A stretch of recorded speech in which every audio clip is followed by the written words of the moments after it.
Alright. What the hell did I do with my controller? Here we go. Probably gonna need batteries before the late race.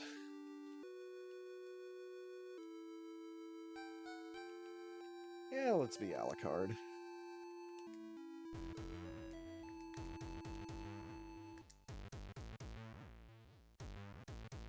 Just like me when I play Portal.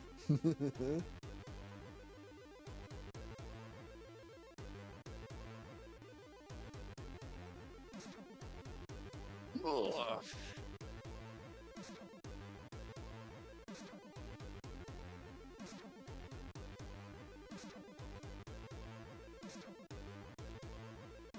That's not the enter button. There we go.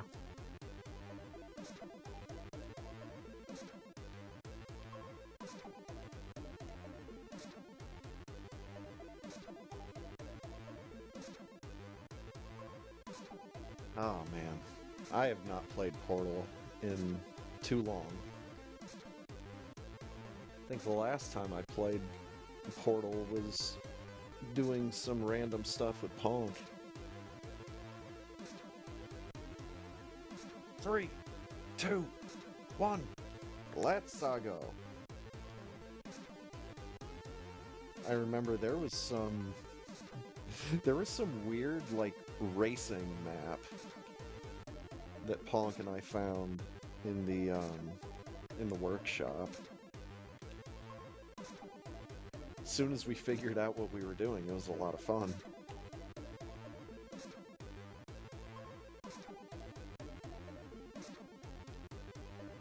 Way to go, beating a game twice. What a good lad you are with your big hand.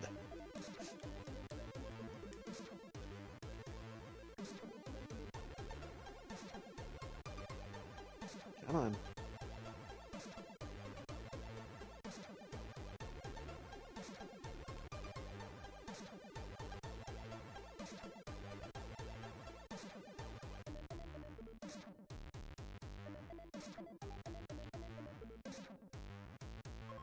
Get me out of here.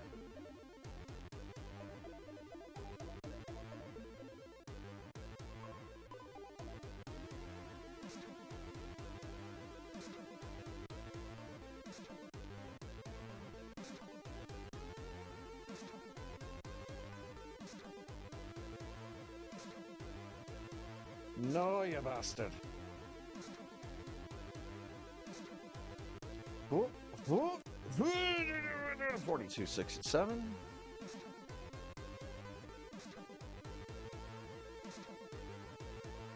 House. Thank you.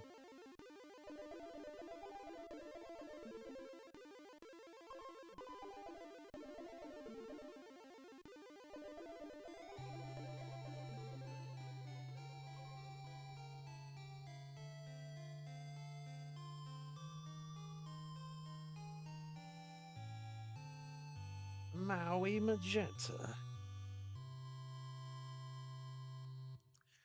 Dude, my thing with puzzle games like Portal is I am never sure that I am completing the puzzle as I am intended to.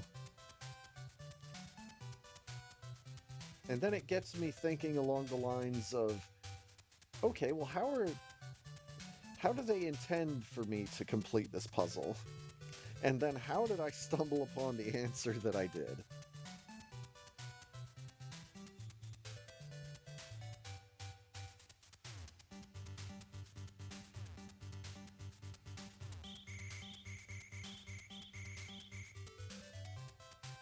I do like puzzle games that are open enough that you can solve the problems in a multitude of ways and not be left thinking to yourself, I wonder if I did this the right way.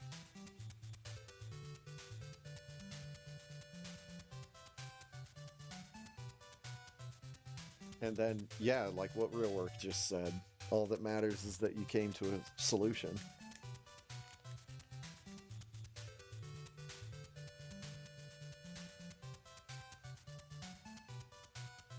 Which, leads me to think that, yeah, these guys have created a lot of puzzles that can be solved in a multitude of ways. And there's not necessarily just one correct way of doing things. But I often get into that mental trap playing puzzle games.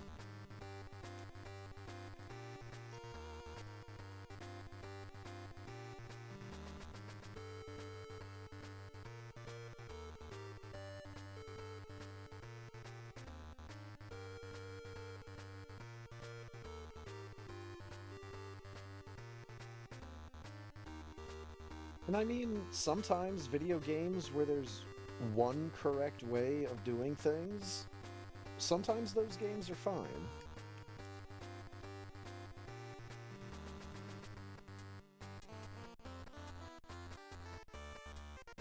All depends on what you're going for when you decide to start playing that game.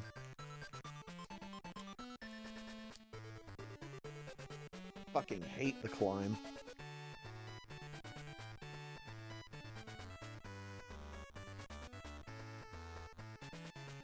And speaking of one correct way to solve video game-based problems, there's a game that I bought recently. Oh god, what's the name of it again? Tough Law, I think. And it's a beat 'em up, side-scrolling 2.5D belt scroller beat 'em up.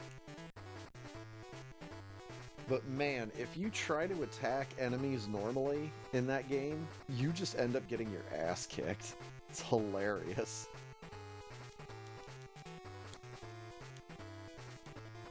I had always heard that Teenage Mutant Ninja Turtles arcade was Jump Kick the video game. But nah, this game, Tough Law, is 100% if you do not jump kick your enemies, you are getting your ass kicked.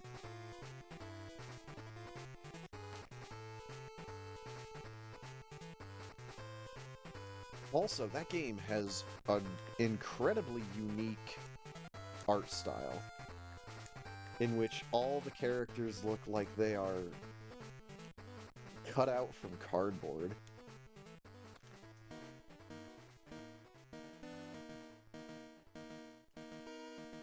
I seem to remember it only being like $1 when I bought it.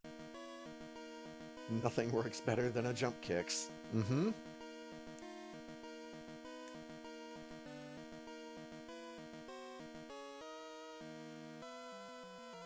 One of these days I need to play that game on stream.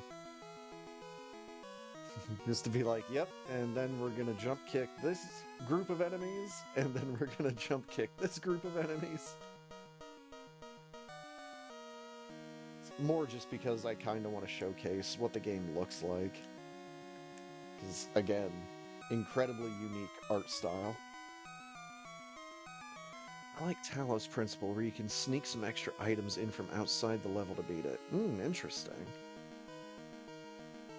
Never actually played the Talos Principle.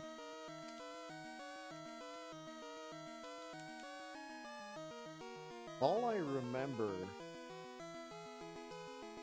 is some offhand comment that a YouTuber made about the Talos Principle,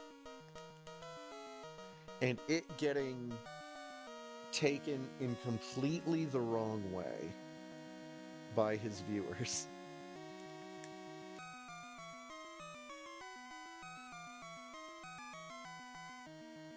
Now I just need to mentally make sure that I'm talking about the right game.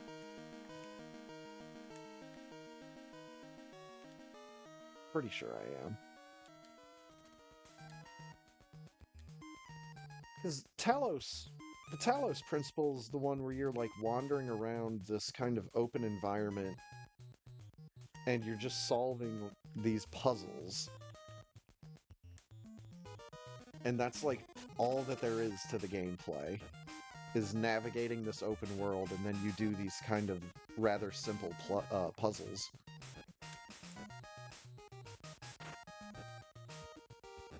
If I'm thinking right.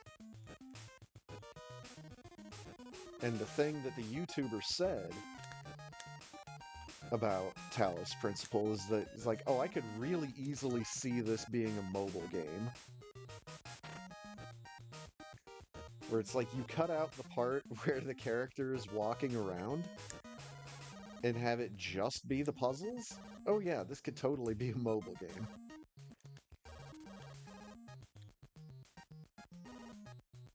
Describes a few games. Yeah, I guess it does.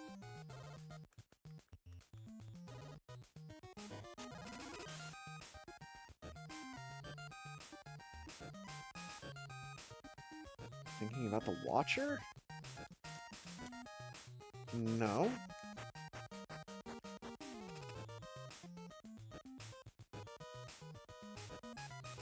I don't think I know what the Watcher is.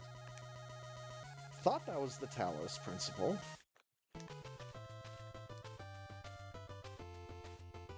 We have to do like a bunch of like dot connecting puzzles on a little tablet at various different points of this area.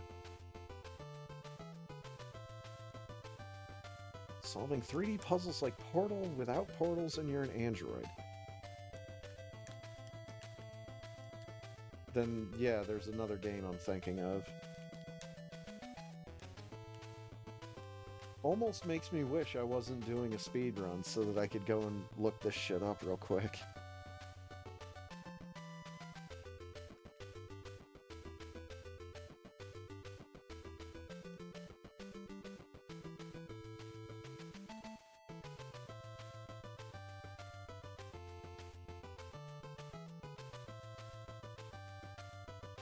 Alright, then there was some other big indie puzzle game that came out before Talos Principle that I'm thinking of. The Witness. There you go.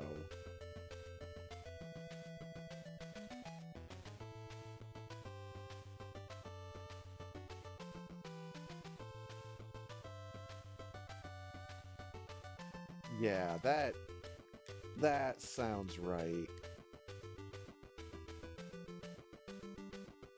Thought it would be way more fun than it was. Well, again, it's like a graphical step or two above just being a mobile game. When the only gameplay is just messing around with these dinky little puzzles, can really only get so much out of it.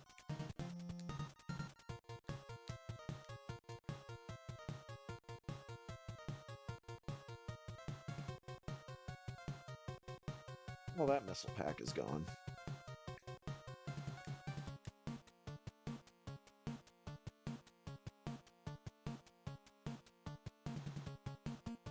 See, games like The Witness and Portal and a lot of those puzzle games, a lot of them are more fun to watch and not play. Because then you're sitting there thinking of how you would try to solve the puzzle instead of how the person in the video is doing it. He's down here with me.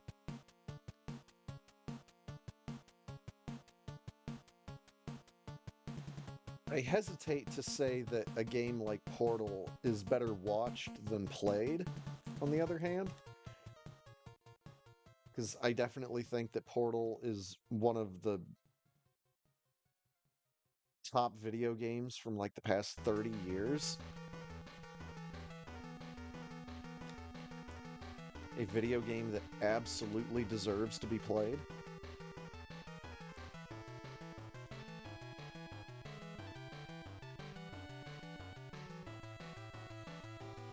I think that some of the puzzles that involve the backgrounds are very fair. and I can understand that.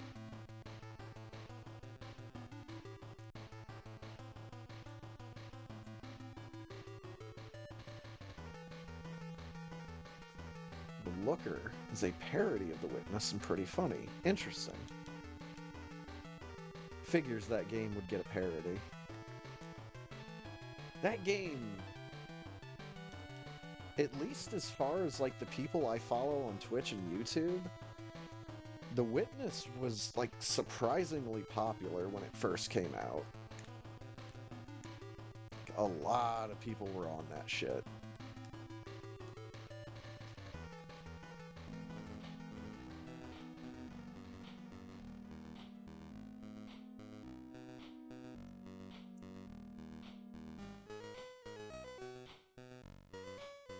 Yeah, I'll have to look that up.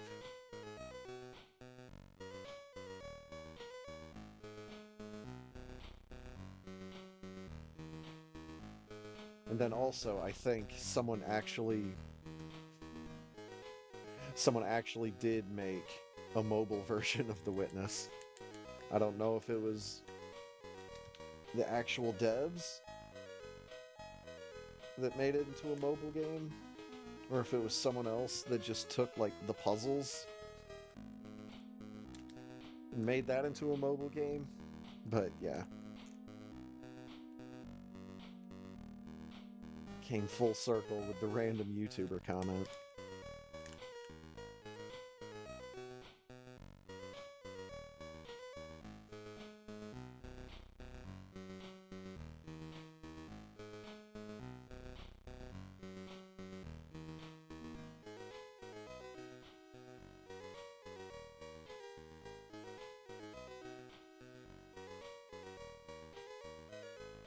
Okay. Quit messing around and get me the fast box. Oh my god. I can't find the hole.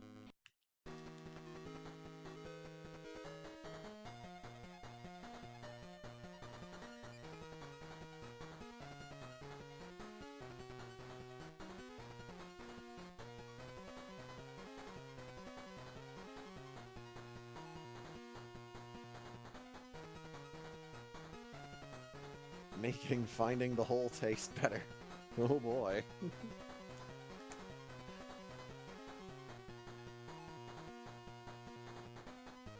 I'd say tell me more, but this sounds like a conversation that should be had off stream.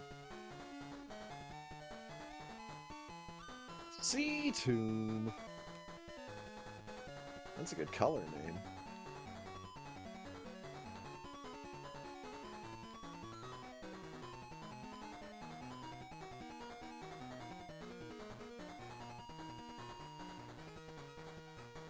So now I'm trying to think of another video game that has been really popular with the people that I follow on Twitch and YouTube that got as much airtime as The Witness did.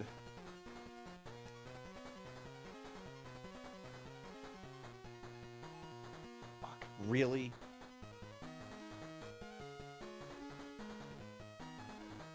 I think the last game that came out that got that much attention from the people I follow on Twitch and YouTube was probably UFO 50.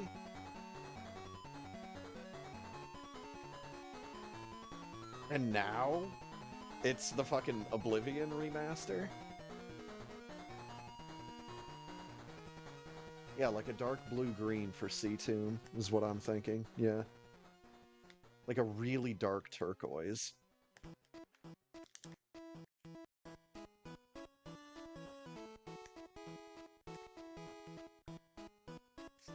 Also, despite the Oblivion remaster being a thing, I am still assuming that Sky Oblivion is going to be a thing later this year.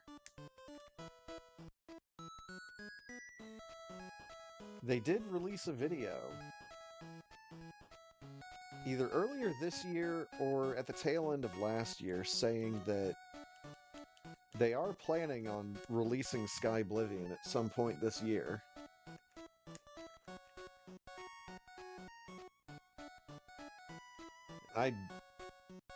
I'm definitely more on board with that version of an Oblivion remaster. Primarily because I won't have to pay for it.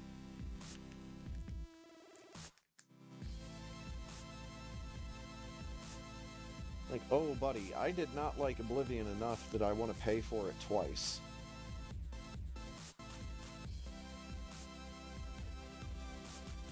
I liked it just enough that I'm not angry at the fact that I paid for it once.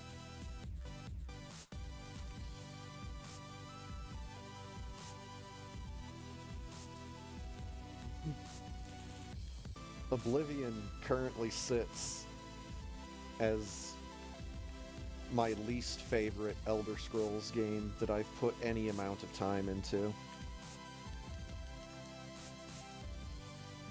Mostly because I haven't played Arena, and I have not really spent a whole lot of time playing Daggerfall. Like actual Daggerfall, not the Skyrim mod.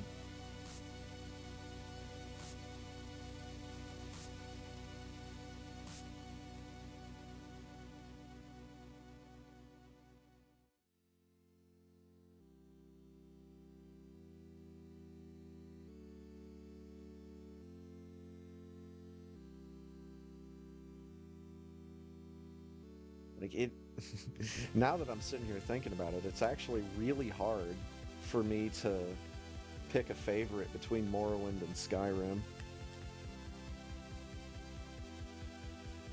Each game each game has a lot of really good things going for it. I like Morrowind for a lot of different reasons than why I like Skyrim.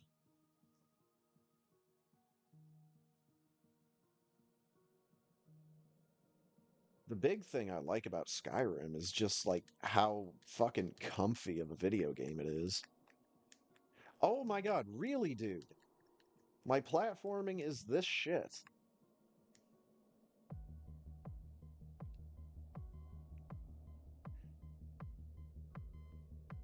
Like when I first played Skyrim, I had no idea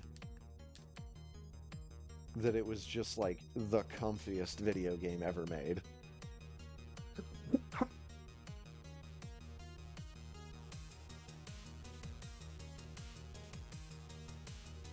And if you find the game to be a little bit difficult, just,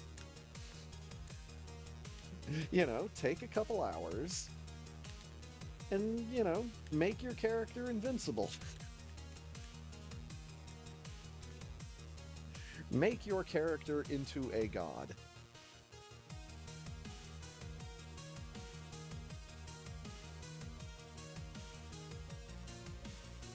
Mr. Crab!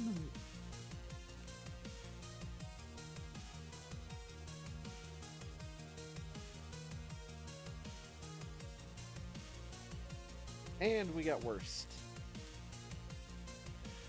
The worst of the crabs.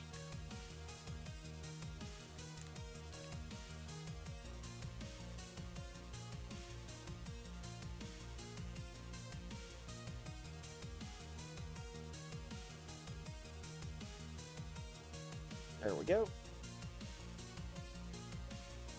Extra shampoo gets the job done.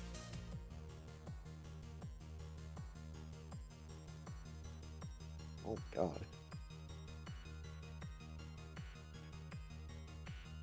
No one tell Alucard's dad about this river of blood back here. Holy crap.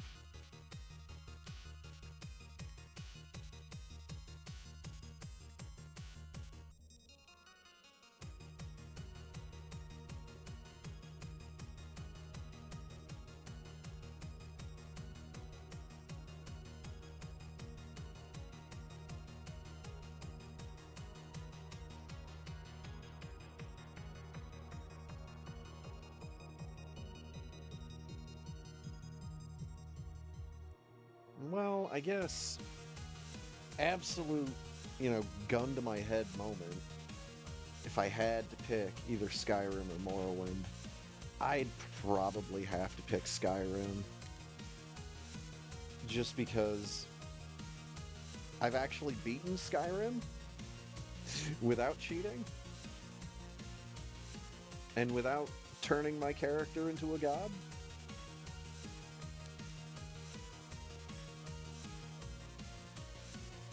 Whereas I still have yet to actually play through the main quest of Morrowind.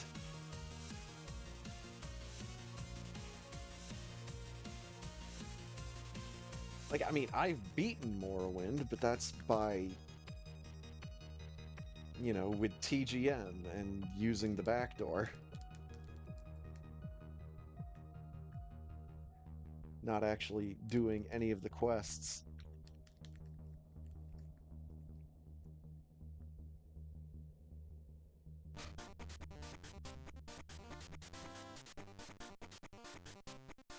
The using the backdoor community.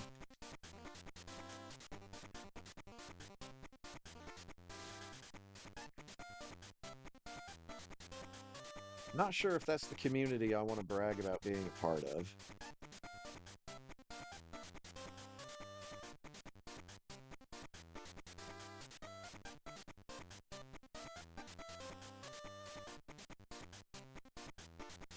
Oh, this ghost needs to be fucking dead.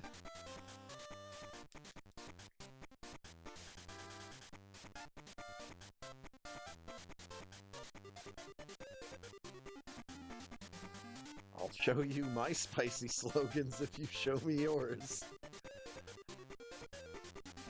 Now that needs to be on a t-shirt.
Whoop.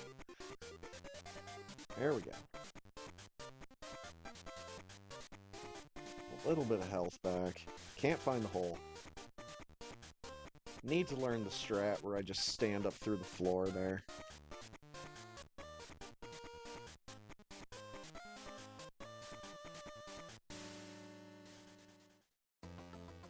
Although, to be fair, that seems like a strat that would save like a second, maybe two.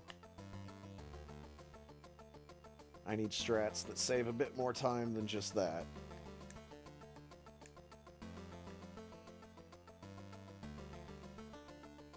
Like having a strat for hitting Attic Spark every time might be nice. At least it was the Atomic this time and not that damn Key Hunter. I'm so sick of that thing getting away from me. It's like, come on, man. I can see that I at least hit the thing during the spark. And nobody gives me big health. Thanks, guys.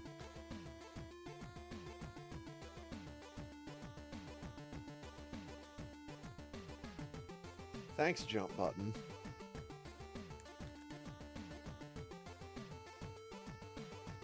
Hello there, Mr. Bat.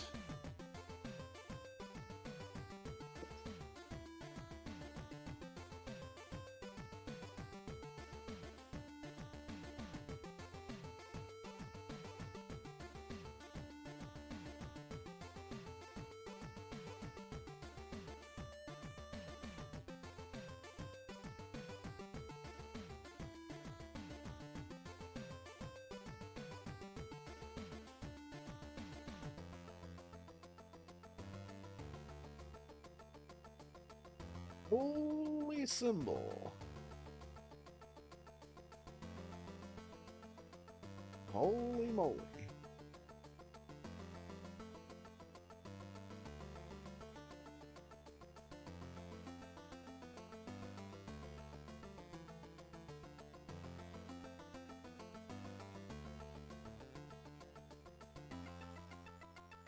Oh my god, that was so fucking spooky.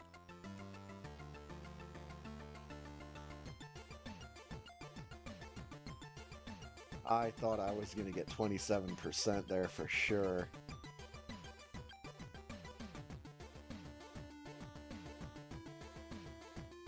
God made comfy games. Sometimes it kind of feels like it.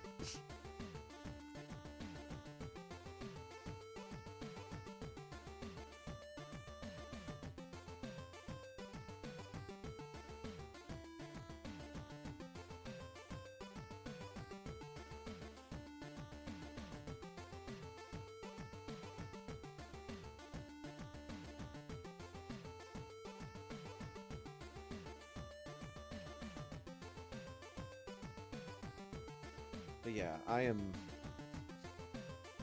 going back to the Oblivion remaster. I'm way more interested in playing Oblivion in Skyrim's engine than I am in just playing a remastered version of Oblivion.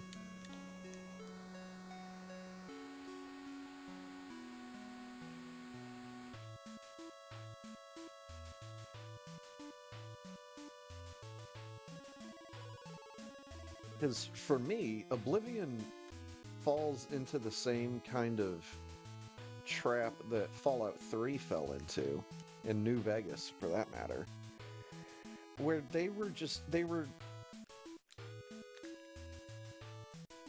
the analogy I can use is they were swinging above their heads, punching above their weight class,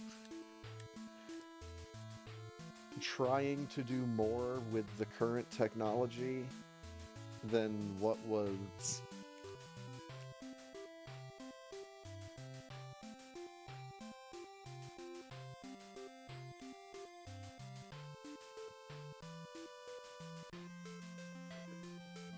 trying to find the right word to finish off that thought, and I just kind of can't.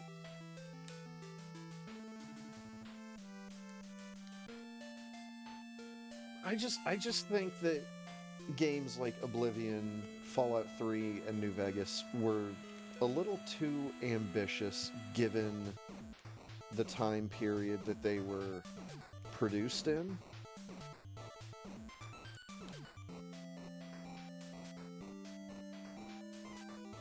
It's kind of something I joked about with Ponk earlier. Like the X-Men movies or the Spider-Man movies.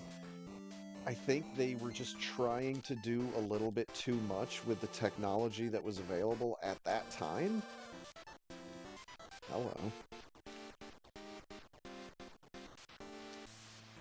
I mean, obviously, if they tried to do all of that stuff again, given today's technology, it would probably look a lot better.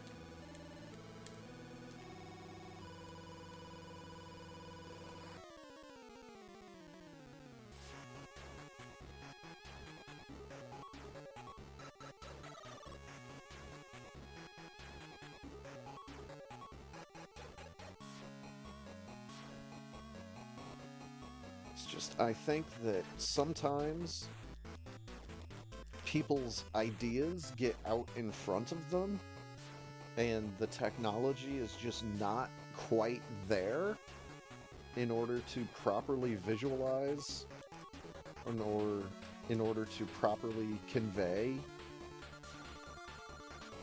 the image that someone has in their mind for something.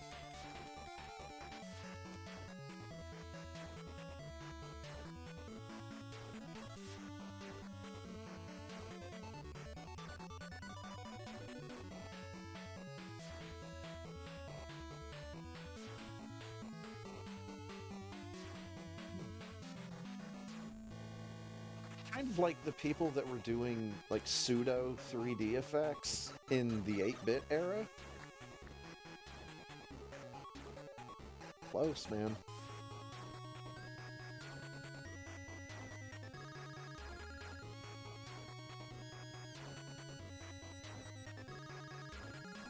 You know, yeah, all that pseudo 3D stuff in these 2D video games is really cool. But how can you utilize it except for in racing games?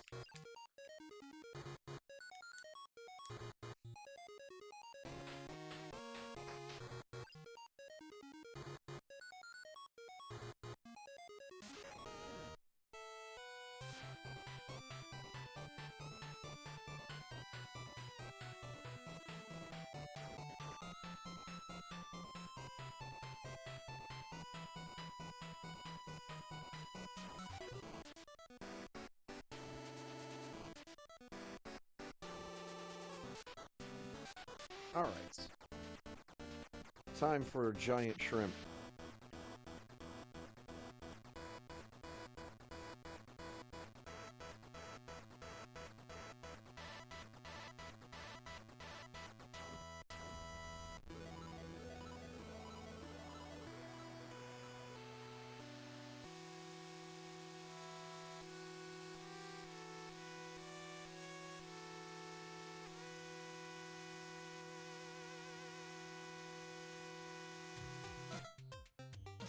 Fast, giant shrimp, and good for you.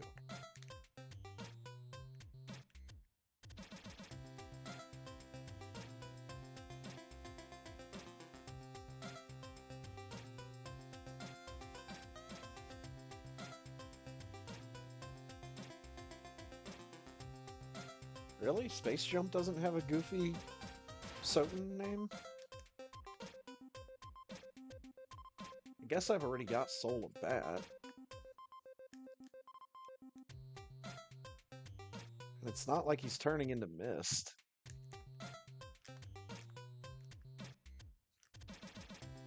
Redo the sprite with like an undulating cloud of mist instead of Space Jump. Probably wouldn't be any better. No, I landed. Nope, come on. Get me out of this. Goofy name, reaching for the stars.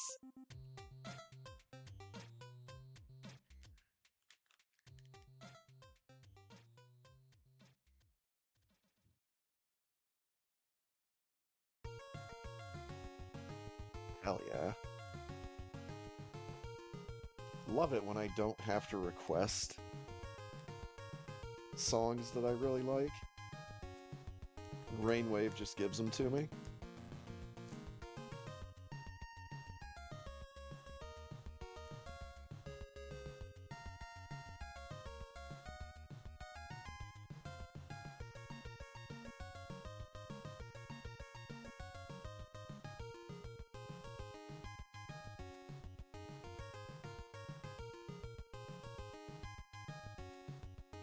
So I've been trying to remember without having the window open in front of me.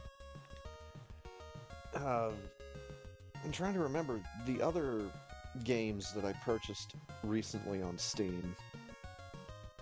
I know I got myself Warhammer 40k bolt gun.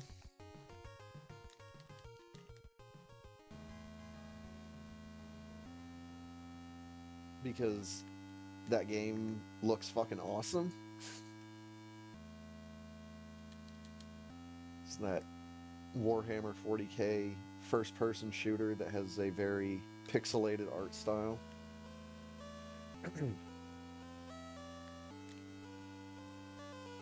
And the last Warhammer game that I bought, I think, was Kill Team.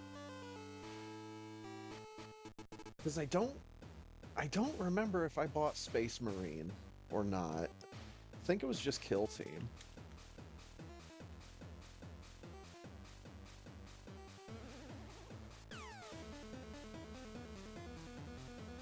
And then I'm like one of the small handful of people that actually bought Fire Warrior on PS2.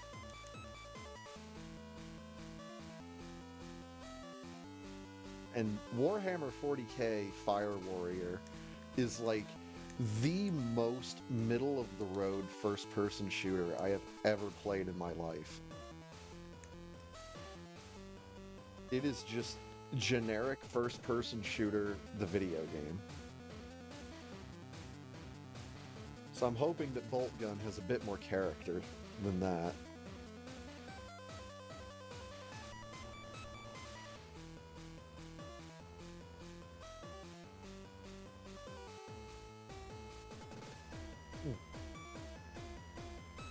I'll probably just have to take a look during the credits. So I know there was something else besides Tough Law and Bolt Gun that I got recently. I just don't think I currently have it installed, and I don't think I've actually played it yet, whatever it is.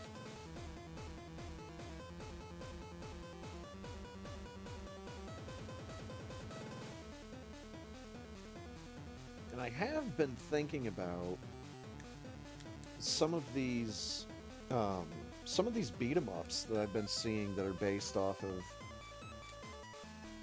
popular 80s IPs that all look like strangely similar. I should say 80s and 90s IPs.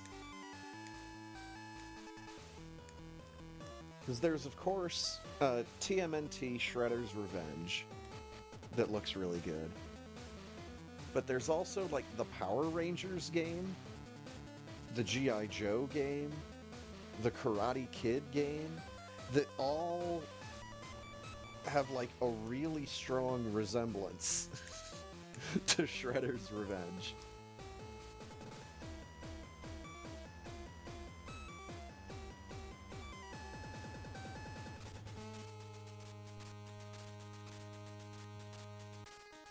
It's just that from what I've seen,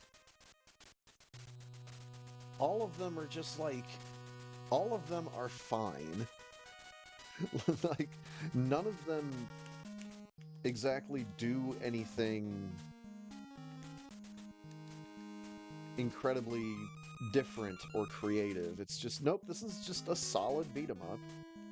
When Harry Met Sally, the beat 'em up. Oh my god.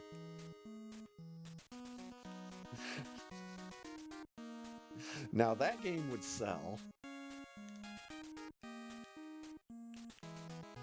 And that's not just me speaking as someone that is a fan of Meg Ryan.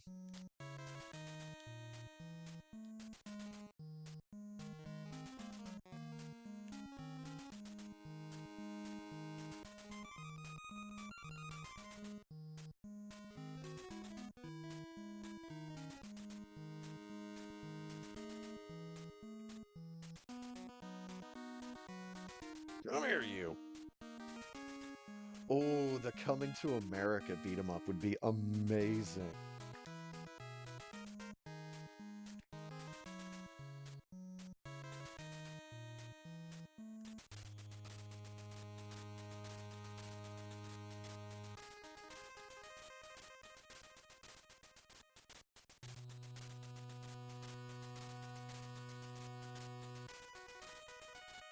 Can we can we get a beat 'em up for Splash?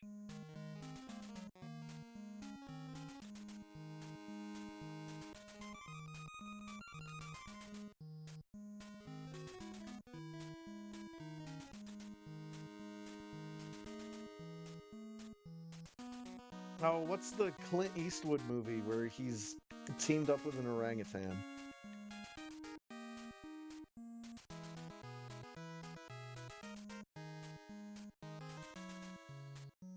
Nothing acts faster than Splash.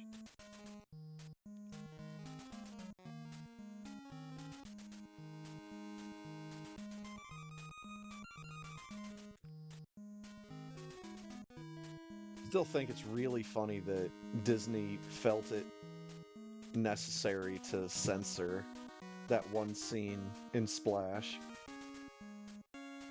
The girl's running away from the camera, and you just get to see her butt.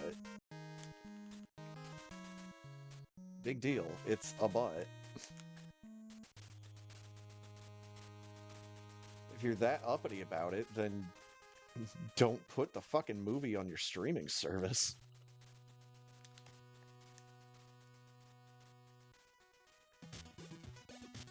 Every which way but loose. There we go.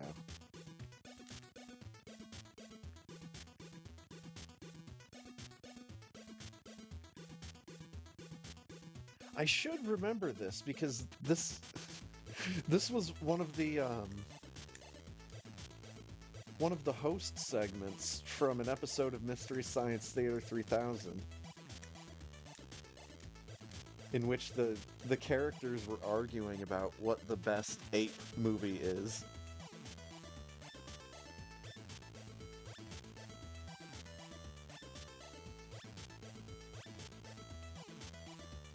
Three, 4, 5, 6, 7, 8, 9, 10, 11, 12, 13, and 14, 15, 16, 17, 18, 19, you're dead. Hello, jackass? Fast, just a butt, and good for you.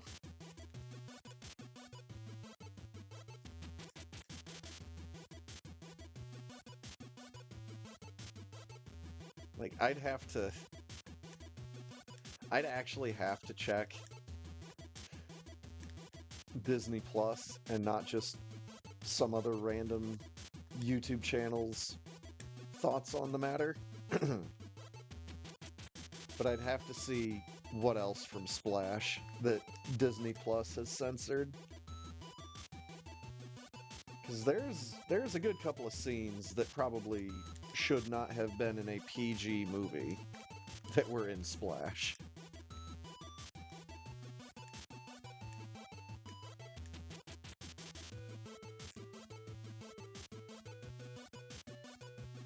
I mean,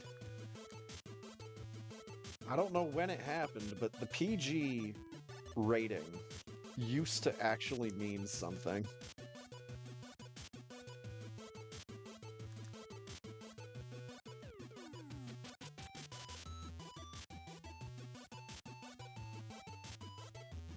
Nowadays, you get fucking movies like Frozen that are rated PG, and it's like, what?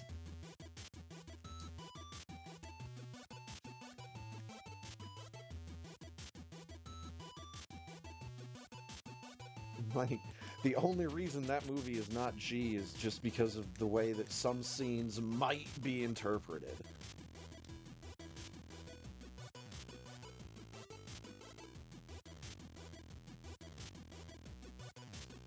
Meanwhile, you've got G-rated movies that just have completely topless women in them.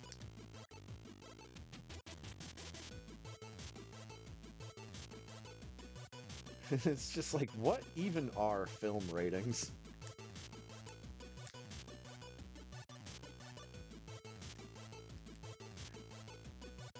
Kids will do anything for the mighty Peking man.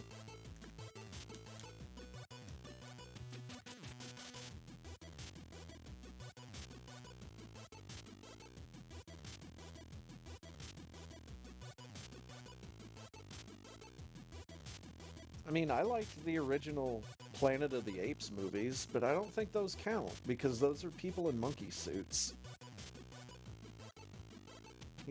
You actually need a monkey on set in order to be considered the best ape movie. Anyways, at some point recently, Firebat finished in first place with a time of 47:51. GG.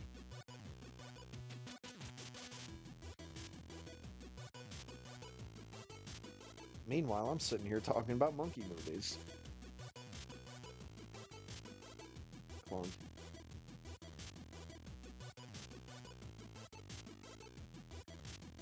Dunstan checks in. Yeah, I think in the Mystery Science Theater clip that I'm remembering, it was two characters arguing over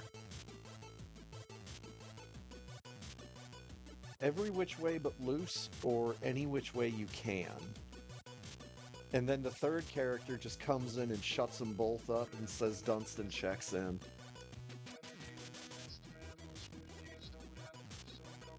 I think that one got the recency bias, though. It was the mid-90s, after all.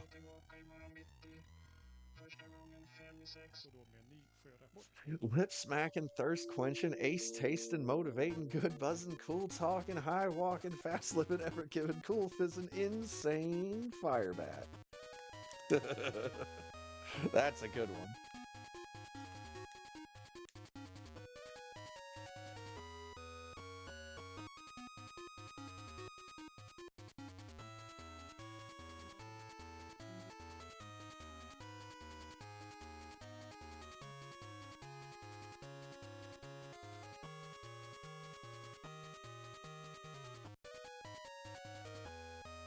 Got the jump.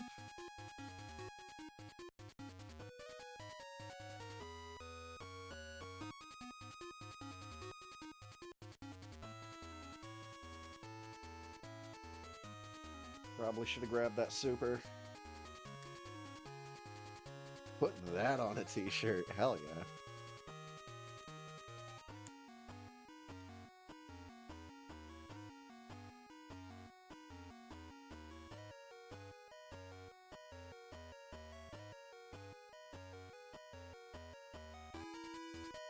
Now, looking over at Rainwave and seeing that this is a song from a Lufia game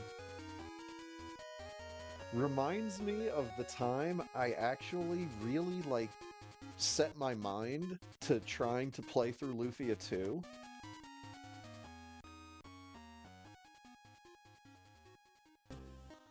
Because I had, just started messing around with SNES 9X on my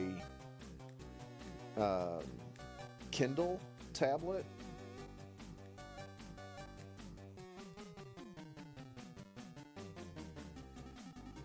And that was just the game that I was gonna play on my tablet. And then I didn't keep up with it. And then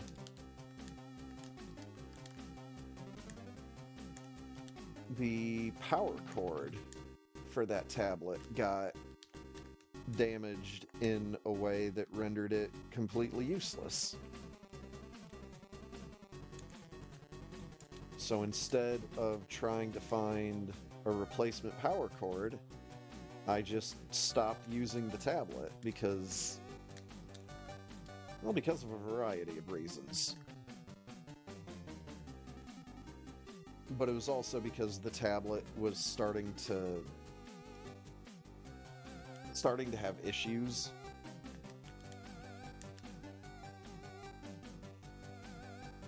It was starting to have real slowdown problems and connectivity problems.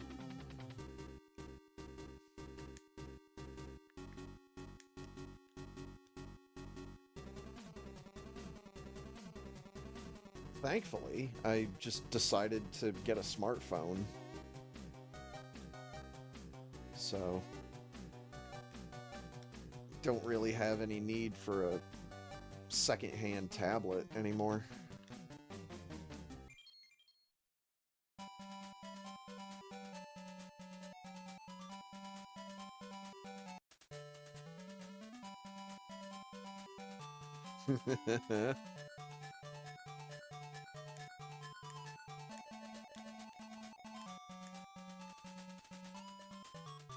It's so good when you figure out how to cheese something in a game like that.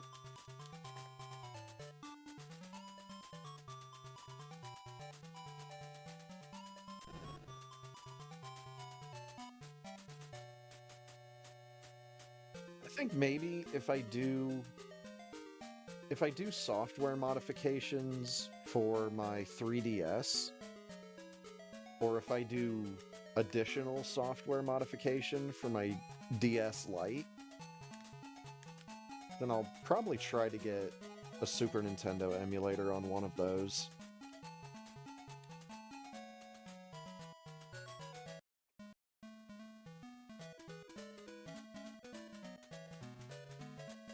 I would like to mess around with Lufia 2 again, because it's a really cool game.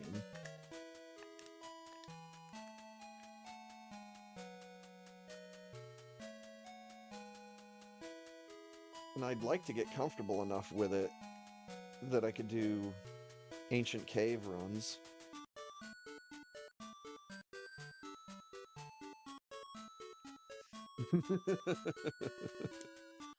Think it involved a shoe.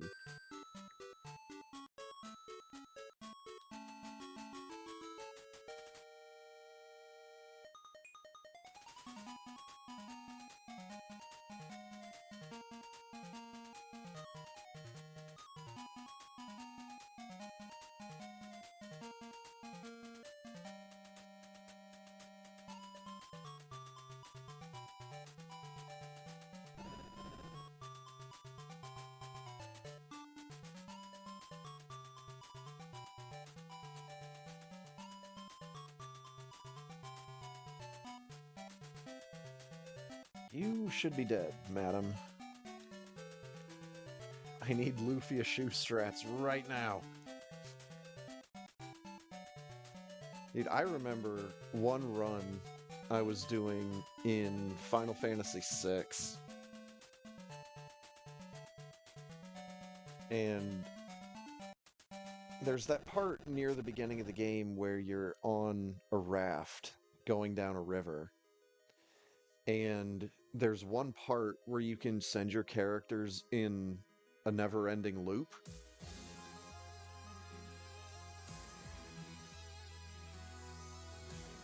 And like the default option when the menu pops up is to take that loop, if I'm remembering right. So I just had like some auto fire thing set up in the emulator. You know, here's my characters on this loop, and then they run into some enemies. And just, you know, hit the same button that's already on auto fire to attack the enemies.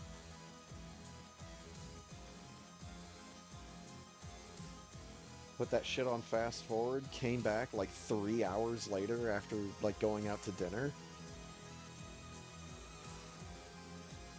Characters were like 15 levels high, well, maybe not 15, but characters were like maybe 10 levels higher than they would be normally.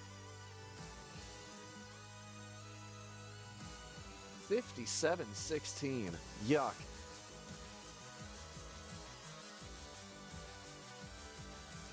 This is gonna be like a Midland 59.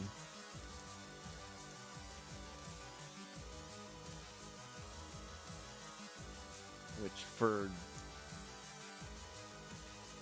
how much I've been on autopilot throughout this run, shouldn't really surprise me.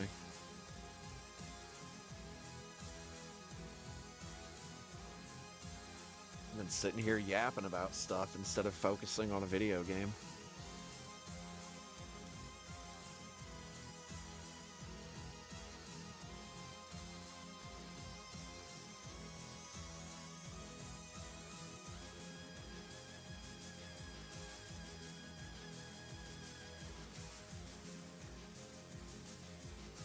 Oh, I love it when I can slip under that last gate.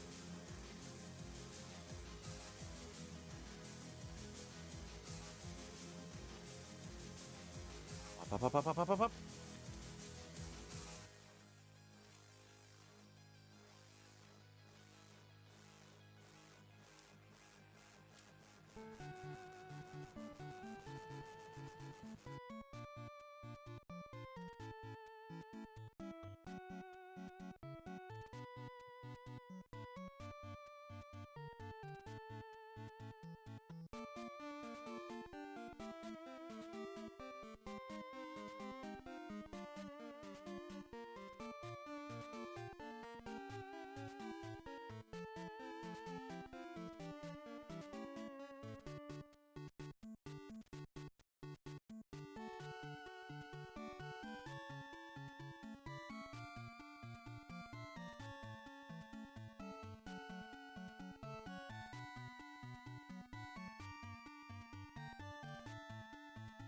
me off this horse.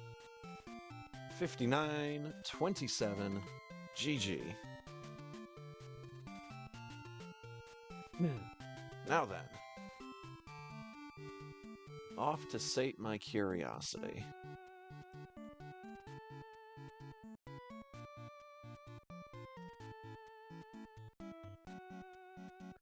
Oh, that's right. The other... So I was correct. Tough Law was the one game that I had bought that's the beat 'em up where the characters are cut out of cardboard and is a very, very unique art style. But yeah, Warhammer 40k bolt gun.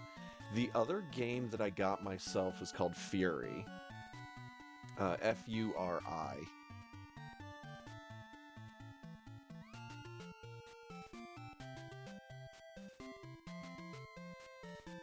The big thing that I know about Fury is that the guy that made the 8-hour-long Morrowind video that I watch a whole lot of really liked Fury and had a lot of really good things to say about the game. And I seem to remember it being dirt cheap when I got it.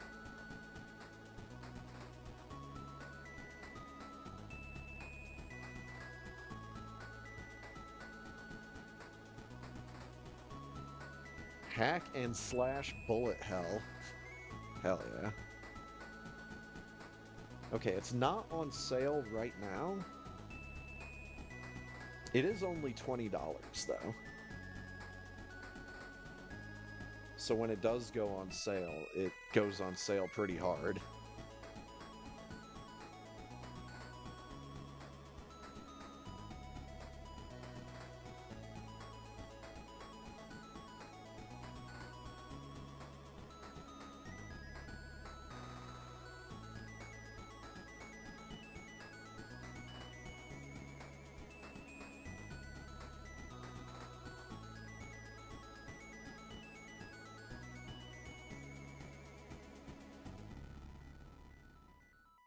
Yeah, other than that, I have not really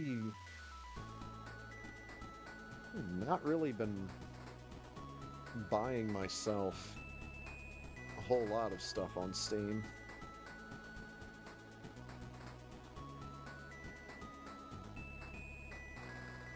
There's not a lot out there that really piques my interest, especially considering that I've already got a lot of games that I still have yet to get to.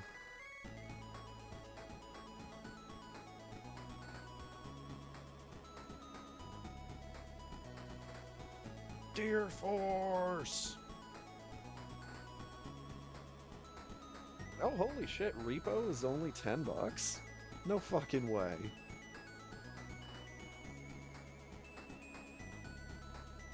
Would have thought that that would have been a bit more than that.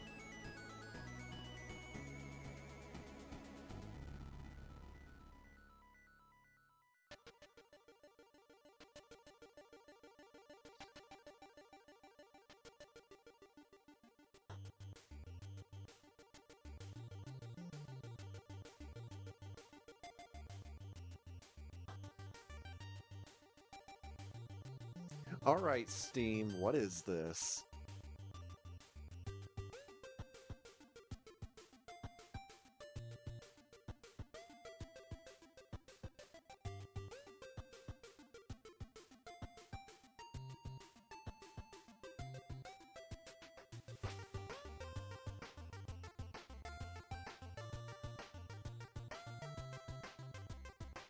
God damn it.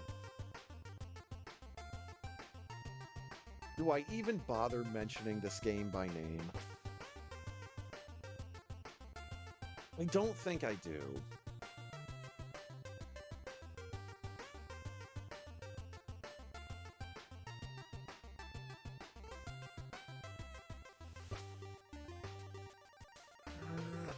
No. How much is this? $10?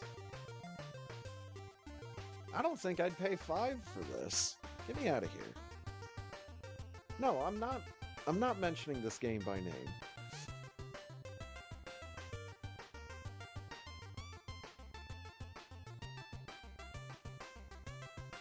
Just know that it's not anything you have to worry about.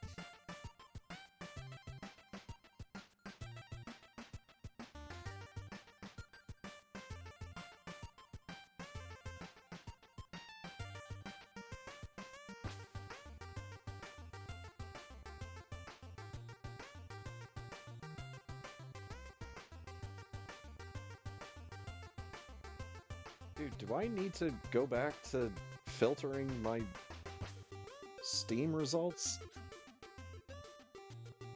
What is this?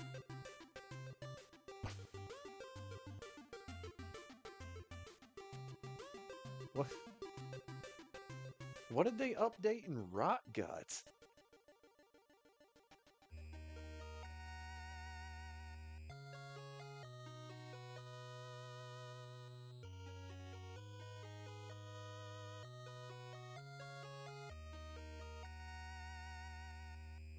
They messed around with the OST a little bit. Neat. Rot Gut is one of the very first games I remember greenlighting on Steam. It's almost 10 years old. Still a really cool game. 8-bit style run and gun based in 1920s America Prohibition era. The unfortunate thing about Rot Gut is that a speed run of that game would literally just be messing around in a menu. Ooh, the copyright on the title screen actually says 2012. So it's over 10 years old. I guess 2016 is just when it came out. But yeah, there's like there's a skip level option in the pause menu. Just by default.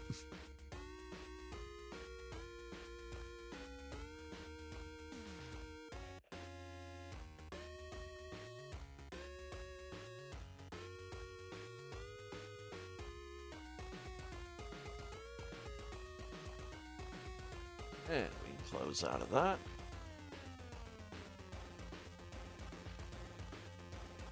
Take what you want, but leave Shark Dating Simulator alone. You don't have to mention it, we know. Well, see, that's the dangerous thing with Steam.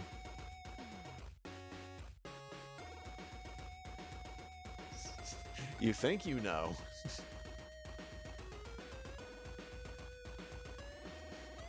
Then you decide to click on that free-to-play section. Never know what garbage you'll find in there.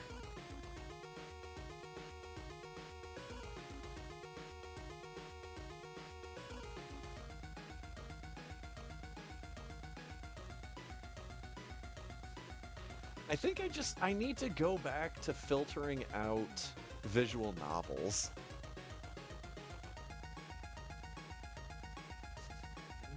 I end up running across a lot of crap-looking visual novels.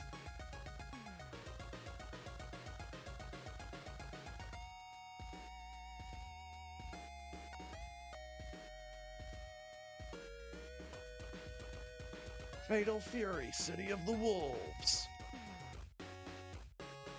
Well, that's a pretty-looking fighting game that probably wouldn't run on my laptop.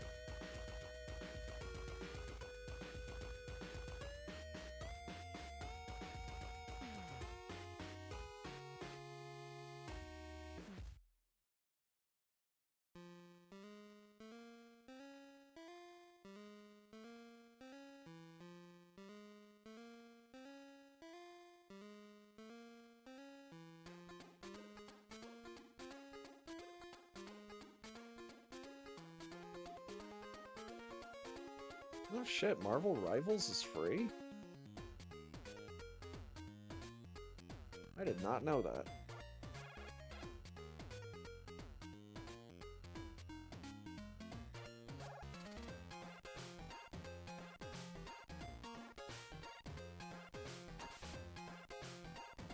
South of Midnight? What the hell is this? It looks pretty.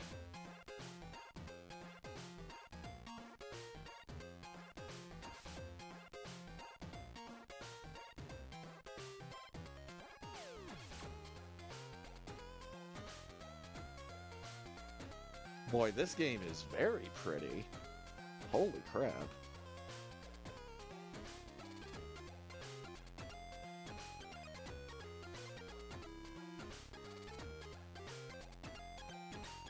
I get the feeling like this would not run on my laptop. But god damn, it looks good.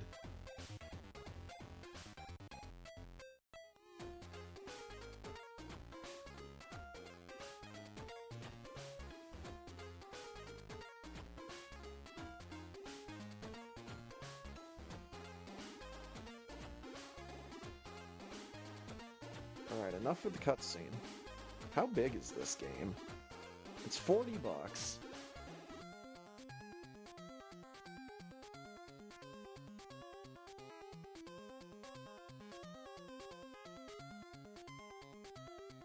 $16 gigs? Oh, storage. 60 gigs available space. Yeah.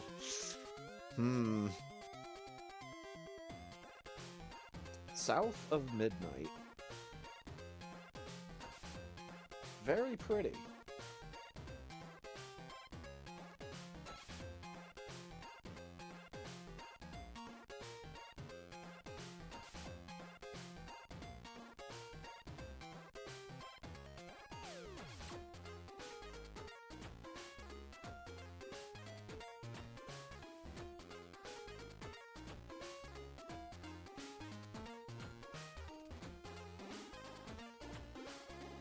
Okay, what is this?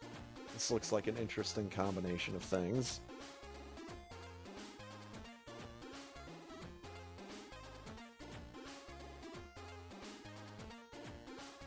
Anime-style third-person tactical competitive shooter.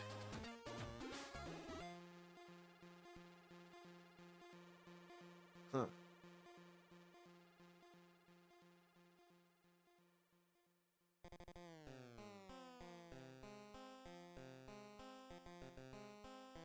Lord of the Rings: Return to Moria.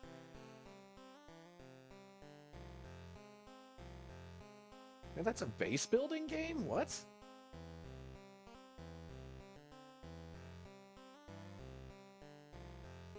The only survival crafting game set in the 4th age of Middle-earth. Huh.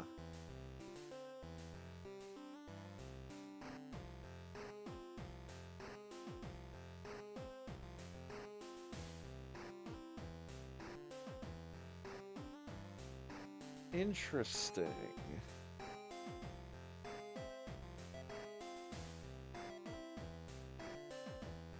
How big is this game?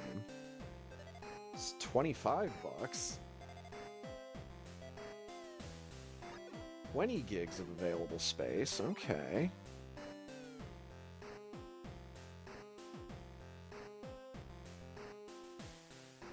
Interesting. What else do we have in here? Or should I just check my fucking wish list?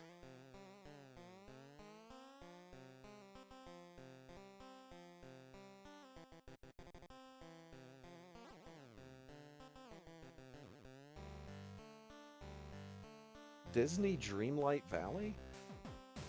Oh, I thought that was one of the free ones.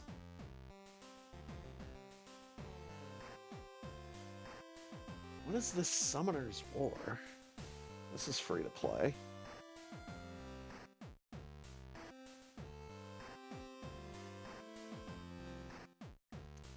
Global Hit RPG. Okay, I don't need to worry about it.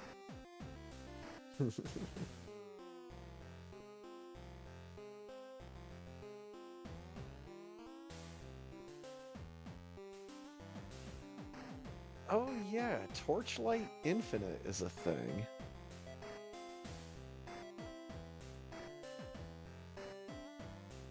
I need to check that out one of these days.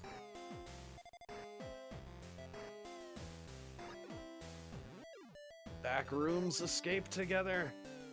Hell yeah.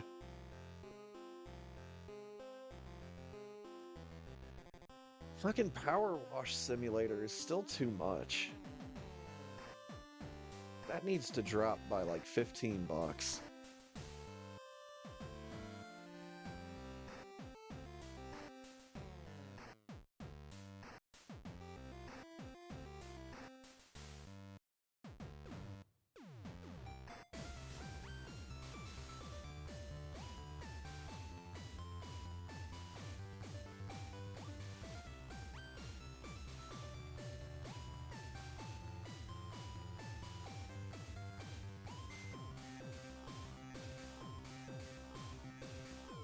Oh yeah, and I do technically have Phantasy Star Online 2 and Star Wars The Old Republic in my library. They're just not currently installed.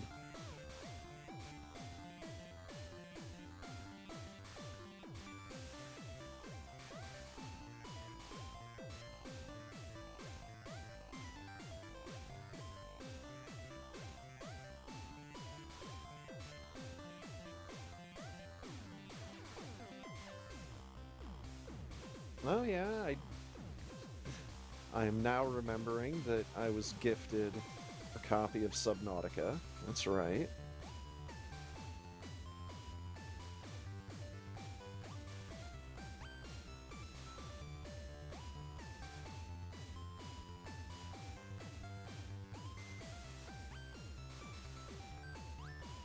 Yo, Lego Lord of the Rings is only $4 right now. Hell yeah.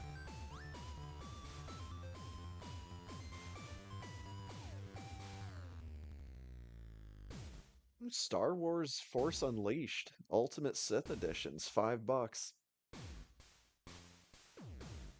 right, now the fun part. Let's get to my wish list.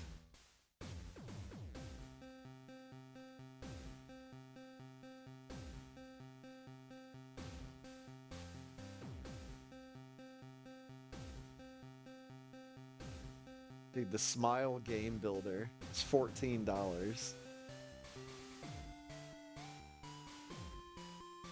Ori and the Blind Forest Definitive Edition, $4. Dead Space 3, $4. Holy shit. Dragon View, $1.60.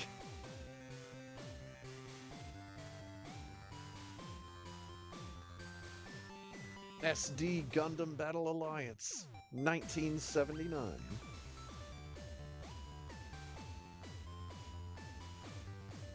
Oh, the System Shock 2023. It's 15 bucks. 14.79. That one's gonna be worth it one of these days.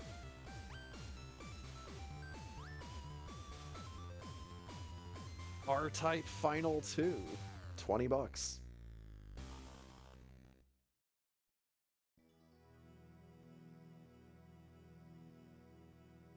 Final Fantasy VI Pixel Remaster, $12.59. That one might actually be worth it. Sooner rather than later. Oh yeah, the other beat 'em up that looks an awful lot like TMNT Shredder's Revenge. It's Double Dragon Gaiden, Rise of the Dragons. Is this actually the same dev? No.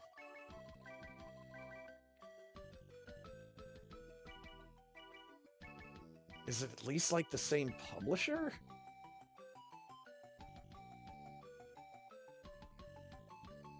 Oh, fuck, these guys publish Squirrel with a Gun.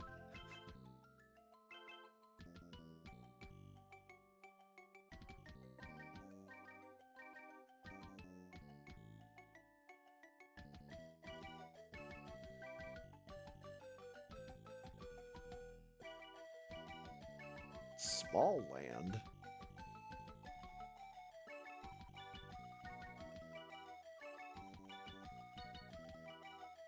Is this just grounded without actually being grounded?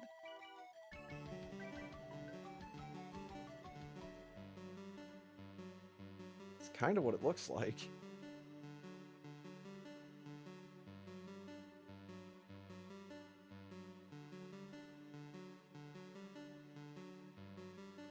Except it looks more fantasy focused.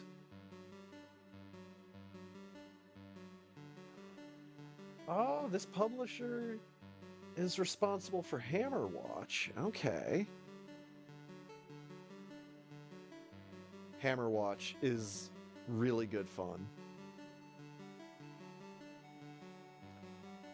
Chris Tales? Got cute anime girls.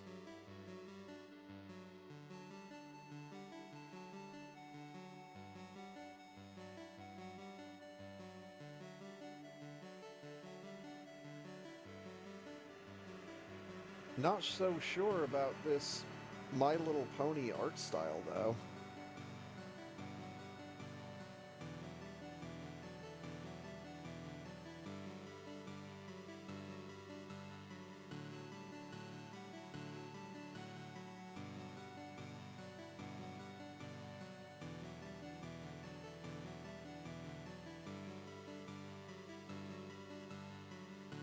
I am not spending 40 bucks on this? Holy shit.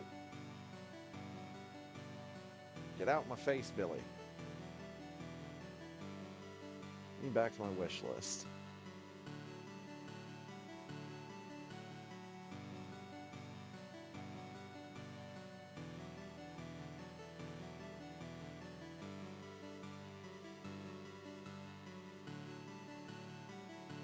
Yep, there's Mighty Morphin Power Rangers, Rita's Rewind. Really? Digital Eclipse developed that?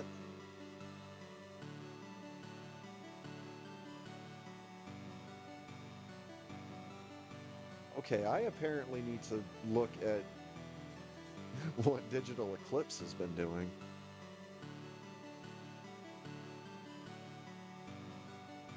Full 3D remake of the first game in the Wizardry series? Oh man.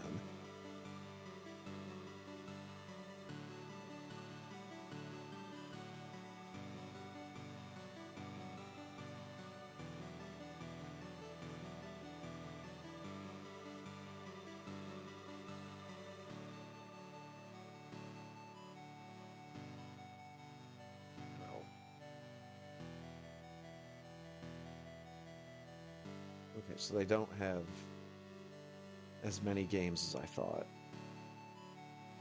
At least as far as developed. What about published? Any more? Nope. Okay. Also, there's a Jay and Silent Bob beat 'em up.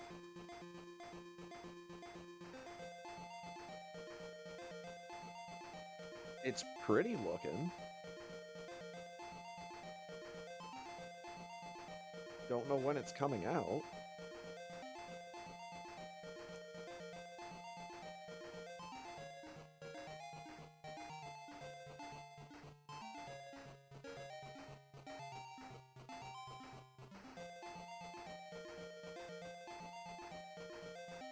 And of course, Steam's not going to put any of the Senran Kagura games on big sale.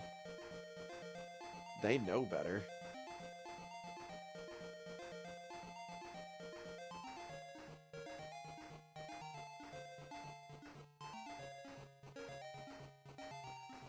Still want to play Ion Fury at some point. That game looks really fucking good.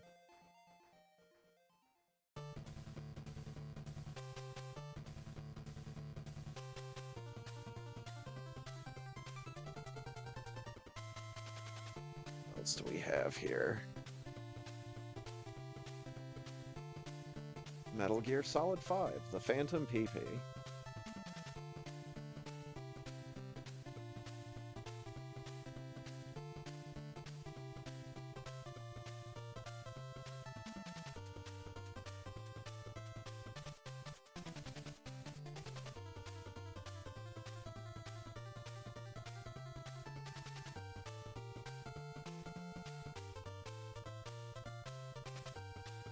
Hold on, what's this?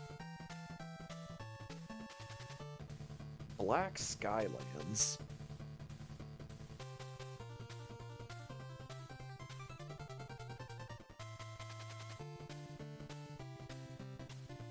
Well, this is neat looking. I have a feeling this has been on my wish list for a while.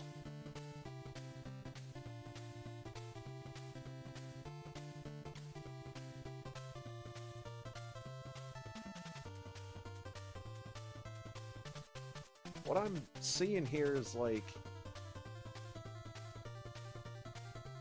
fantasy steampunk world with airships that looks like it controls like Hotline Miami.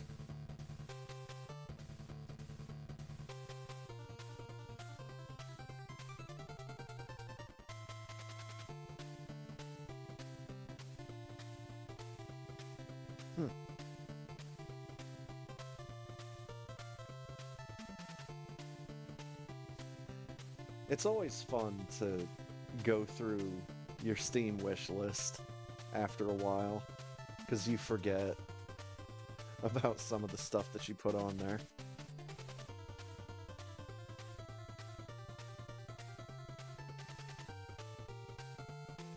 Neck break.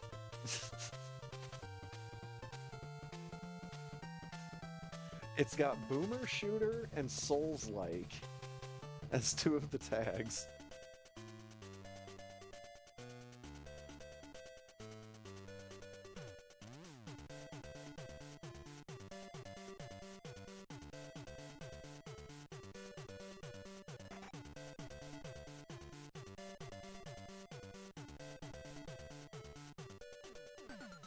Neat.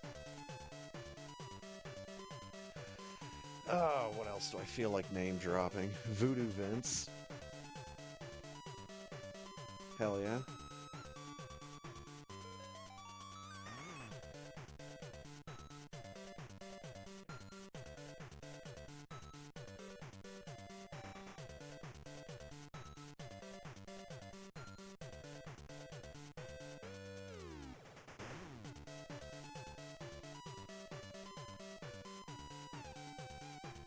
Boy, we're getting to the nitty-gritty down here. Fireworks Mania.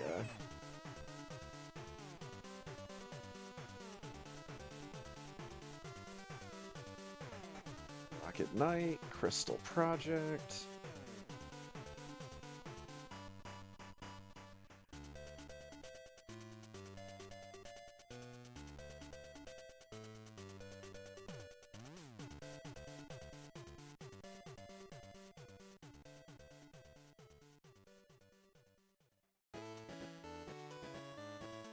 No. Unmechanical's not the game I'm thinking of. What the hell was that game called?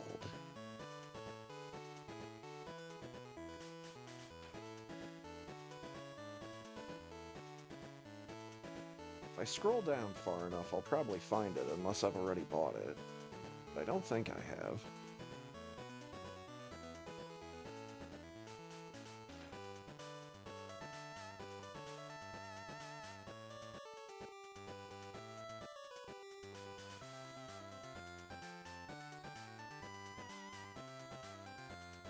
There's this 3D Sen. It's apparently an NES emulator that can play some games in 3D.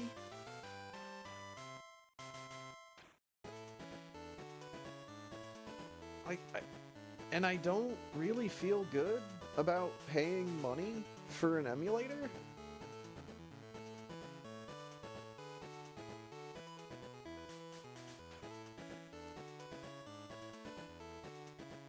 Jelly Car Worlds.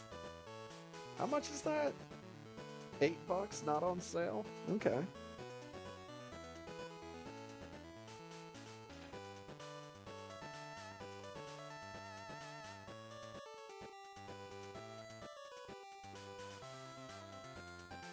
Oh yeah, we are starting to get to the good shit down here. Cosmo's Cosmic Adventure! Fuck yes.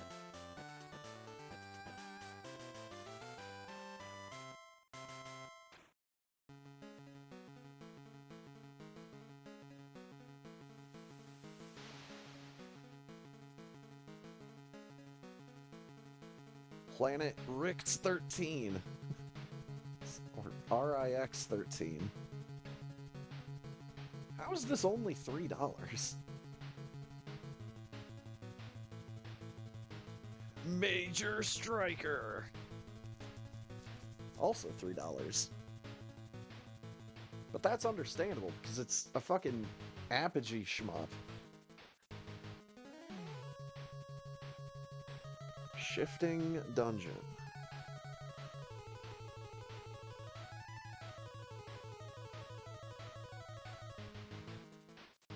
Running Through Russia. That's a video game.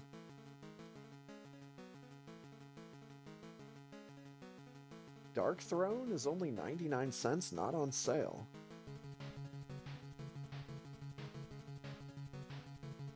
As well as Zix's Story. As well as Russian superhero Dead Ivan.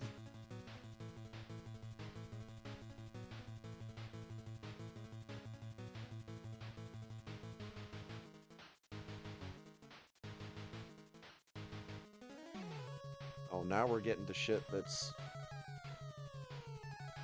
either free to play or not available anymore.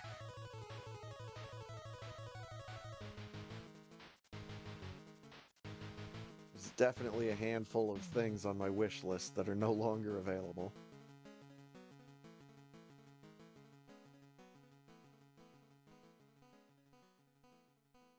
Old version of Final Fantasy V is no longer available on the Steam store. Dang. I bet it's the same for Devil May Cry 4. Yeah, Devil May Cry 4 is no longer available in the Steam store. Dang.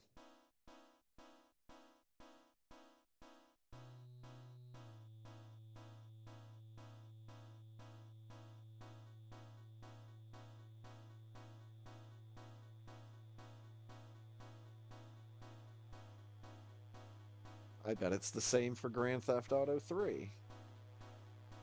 Yep, no longer available on Steam. Oh, this is gonna make me sad. Yeah. Wait a minute. At the request of the publisher, Marvel Ultimate Alliance is unlisted on the Steam store and will not appear in search.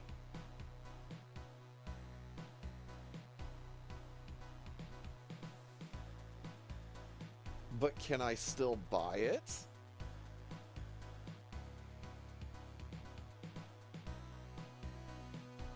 It doesn't look like I can.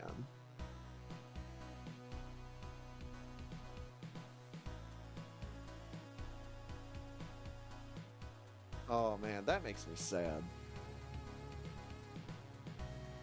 I'd love to have Marvel Ultimate Alliance on the PC.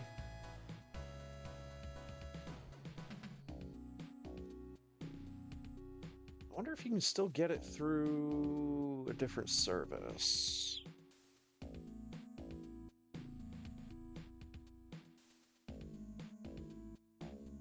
Oh baby, Ardenfall. Man, I tried to play the demo of Ardenfall, and I think there's something wrong with the lighting engine. Because it just made everything, like, very, very red for me. It was strange.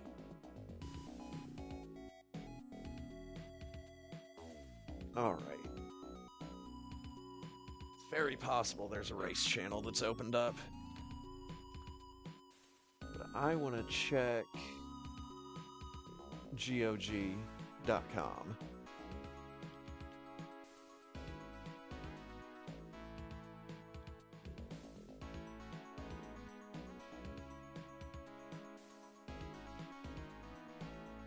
And it doesn't look like Marvel Ultimate Alliance is on GOG.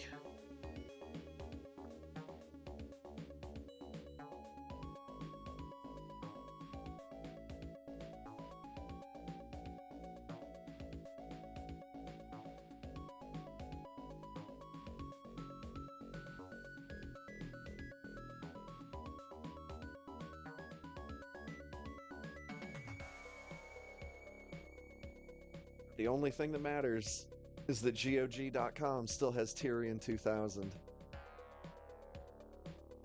And it's still free.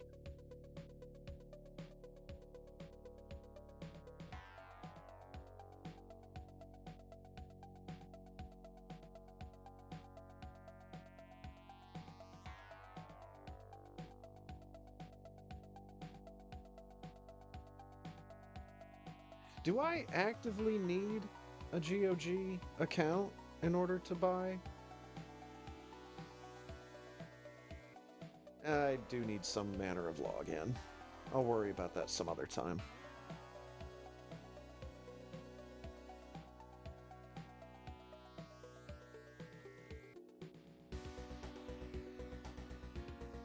All right.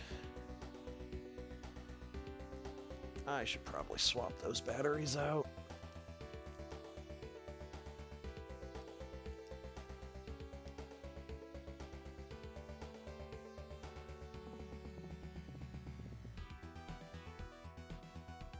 Does this game have a demo reel?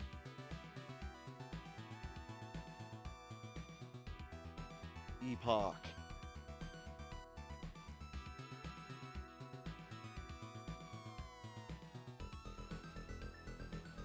All right. I think these are valid batteries. Hubba hubba.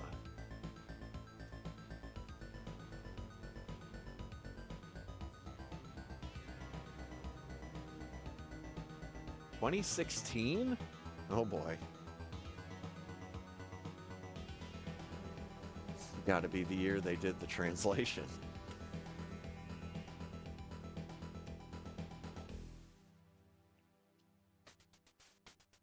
Cafe and Bar Cafe.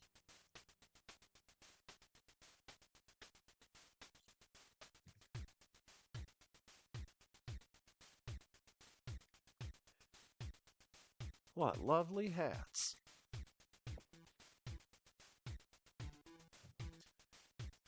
If only I had a head so that I could wear hats.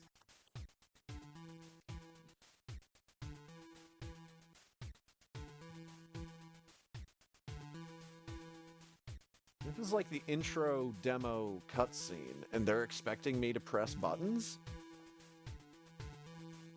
What? What? You don't just have this shit on autoplay?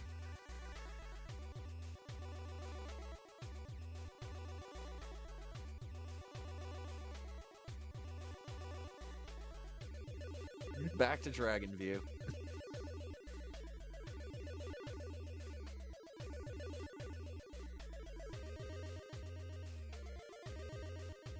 Actually did mean back to Dragon View. I just meant to go to load game instead of main menu.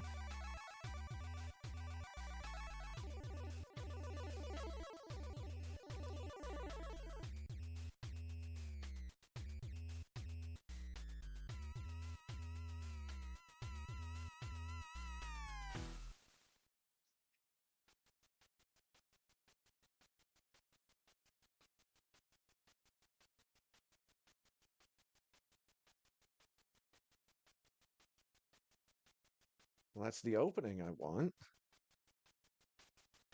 Not sure what was going on with those brown vertical lines.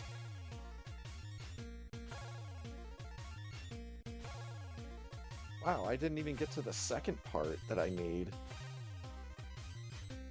Just crashed the emulator outright after the first part.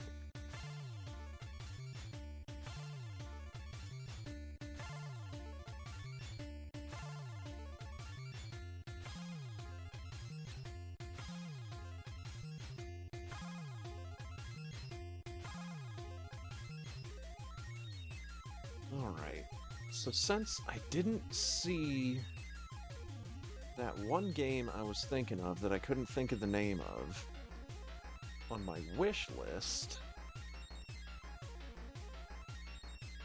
that tells me it's probably already in my library.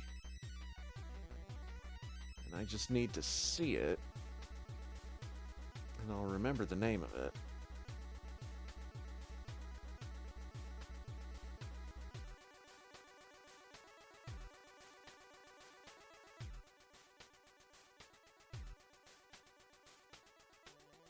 super rad ray gun. Oh man, as soon as I figure out how to fly in that game.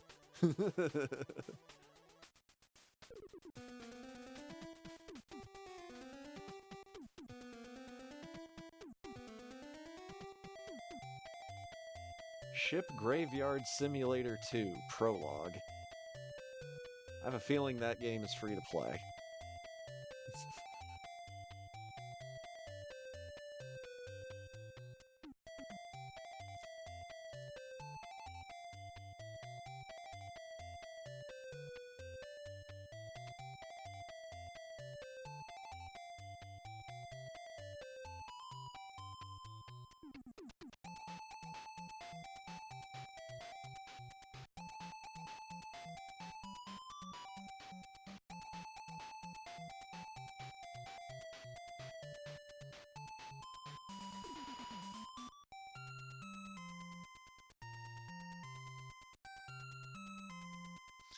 Machinarium. Machinarium is the name of the game that I was thinking of. It's an adorable point-and-click adventure game.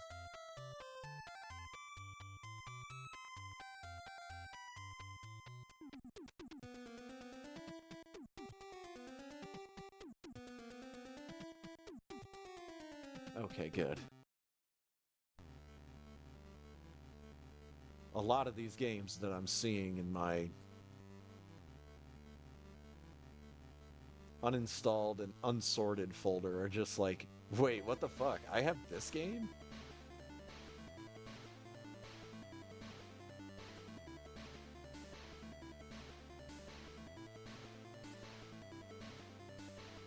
And thankfully, a good number of them are just free-to-play games.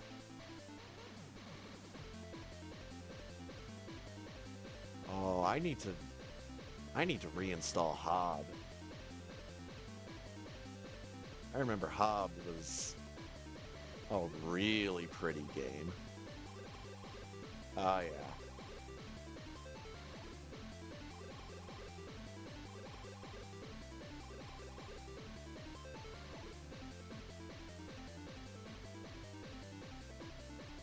Oh, reinstall some Gunman Clive?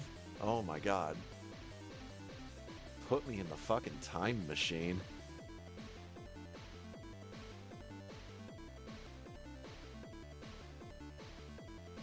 Fist Slash of Ultimate Fury. Tiny-ass video game that looks like it should have been on the NES and probably controls just the same. Evil Quest! Oh my god, Evil Quest was so much fun.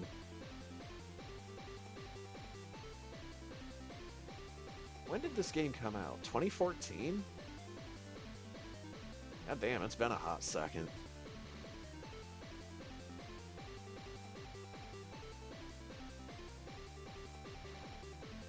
Yeah, Evil Quest is a lot of fun. It is...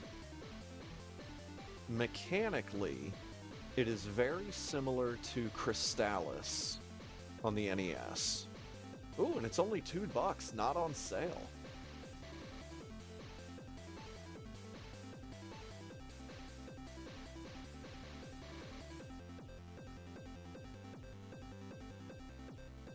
That, like, real-time action RPG system that Crystallis had, where you could also, like, charge up your magic by holding down the attack button.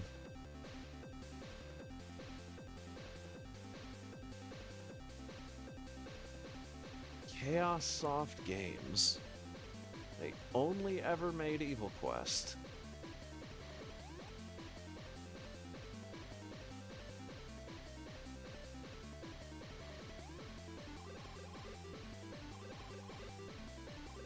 I mean, they hit the nail right on the head with Evil Quest.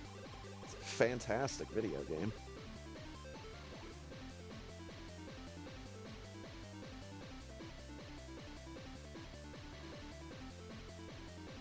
Dungeon Hero.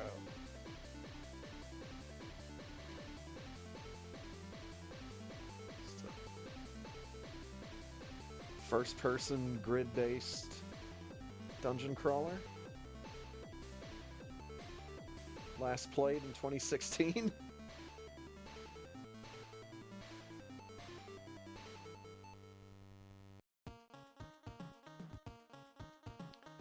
Good old Donut County. Dude, Donut County. Thanks again to Real Work for getting me that game. It's so fucking good.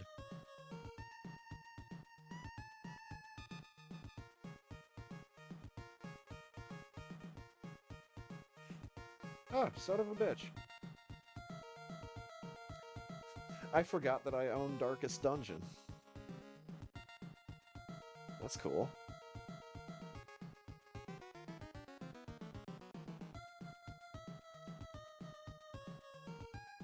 Conan the Mighty Pig.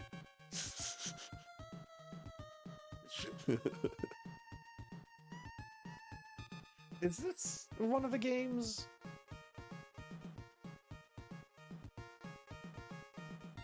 No. This is just like an official release of a fucking Flash game.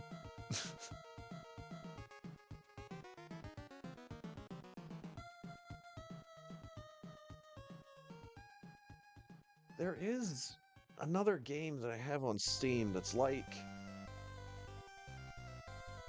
that Kuroshi SMW ROM hack, where you have to kill your character in order to advance.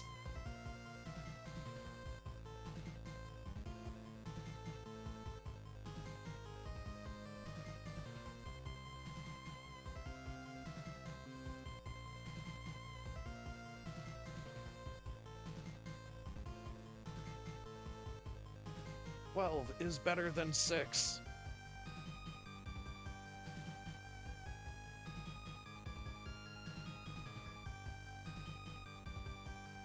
Yeah, I remember 12 is better than 6 not controlling the way that I thought it would. Kinda wanted it to be a dual-stick shooter, and I don't think it is.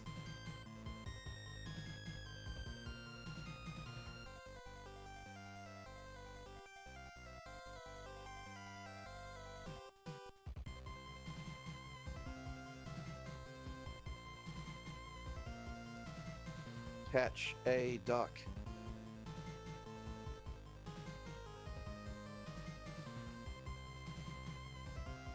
Good old Crystal Catacombs. That's still there.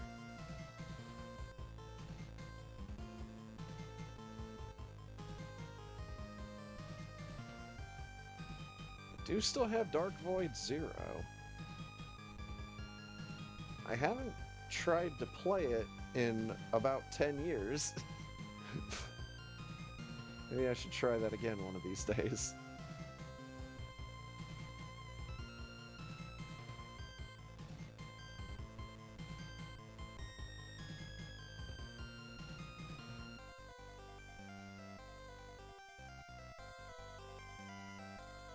And I need to mess around with either Face Rig or what's the other one that I've got?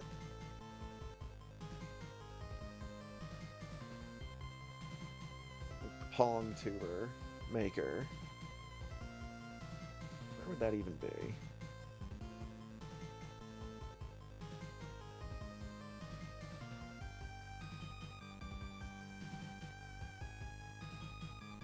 No, seriously, where would that even be?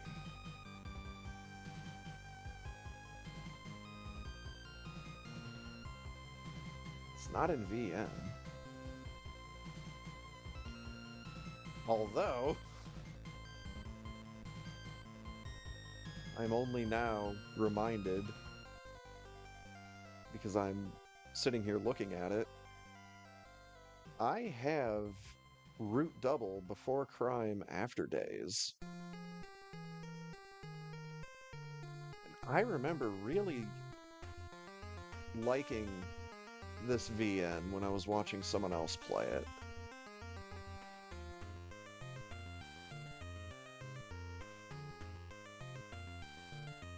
So there is that.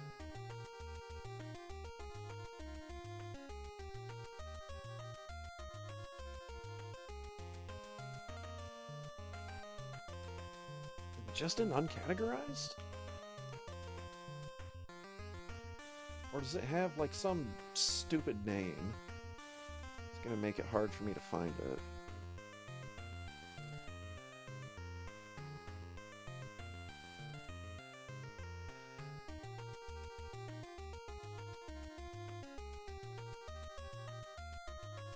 Oh yeah, I think it's got some stupid name and it's gonna make it hard for me to find it. So why don't I real quickly decide who I'm gonna play this game as?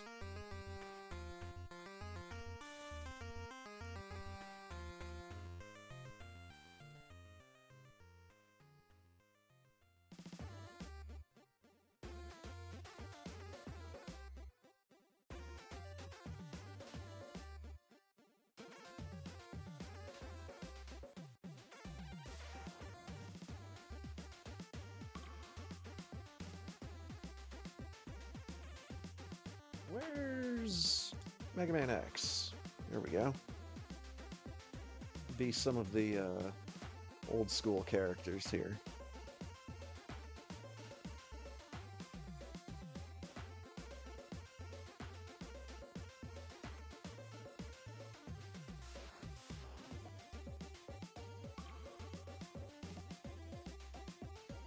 I have to keep an eye on my time now. This book is a dungeon! Oh man, I need to reinstall this game.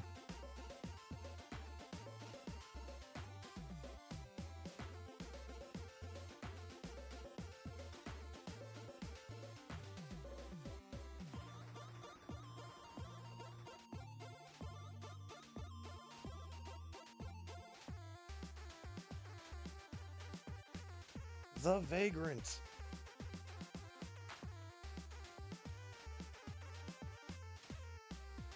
Oh, that's right. I do have War for the Overworld. I need to actually play this at some point. I really enjoyed Dungeon Keeper. That's basically what War for the Overworld is.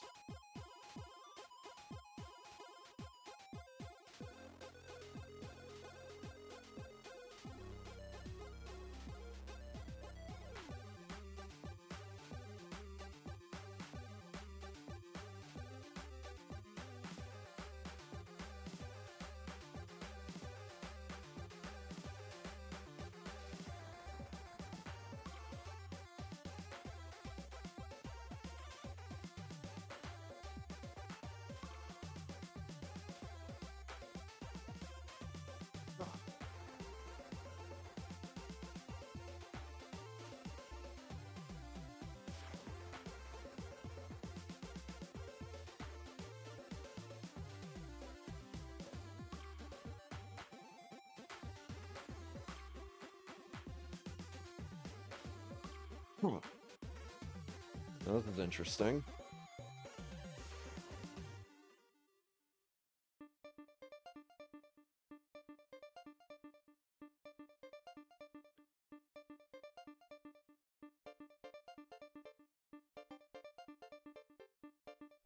I thought I had something for either a PNG tuber maker or a GIF tuber maker. I had one of those.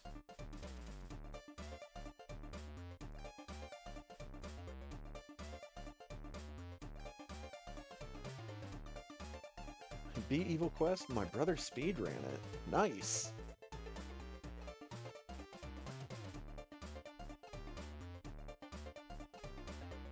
Alright, there's the thing. Before I go any further, make sure I'm in the race. And I will be right back.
All right.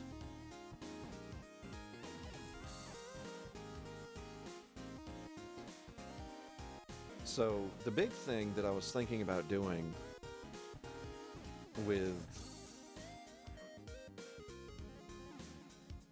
some kind of PNG tuber program is I wanted to see if I could get my Shy Guy GIF to like bounce around a little bit, kind of like to kind of like bounce back and forth in response to the sound of my voice.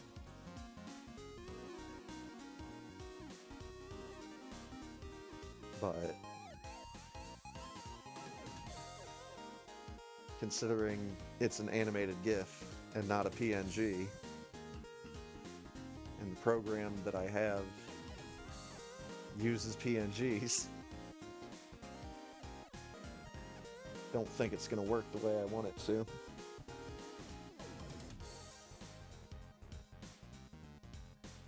It's my problem, man.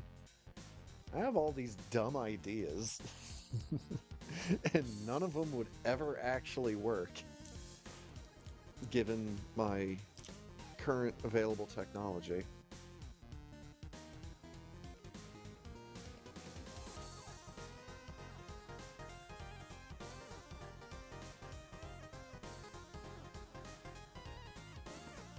Anyways, I should probably make sure that I'm ready.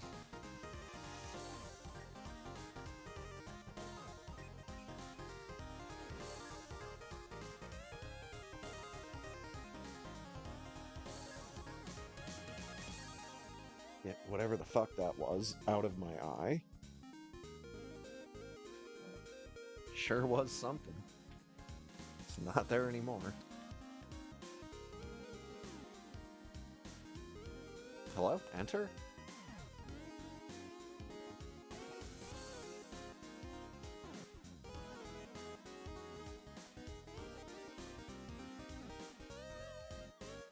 Race will begin. In 3, 2, 1. Don't press B.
Okay.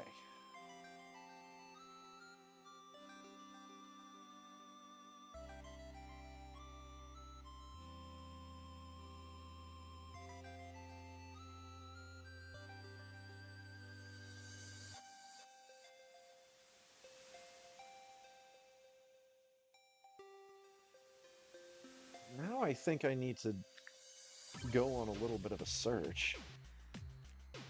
Fuck. 4179. Dang. Had a chance to win series and everything. And I blew it! But I need to see if there's some way to actually get Marvel Ultimate Alliance on PC anymore.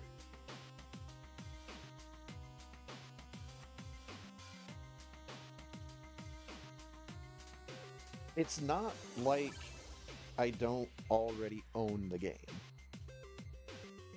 I have Marvel Ultimate Alliance on PS2. It's just I would like the PC version so that I don't have to potentially run an emulator. or have to get a subpar capture off of my PS2. Because Marvel Ultimate Alliance is the kind of game that I would definitely buy for a second or third time. I still want a copy of that game for my Xbox. Just because of the console exclusive characters.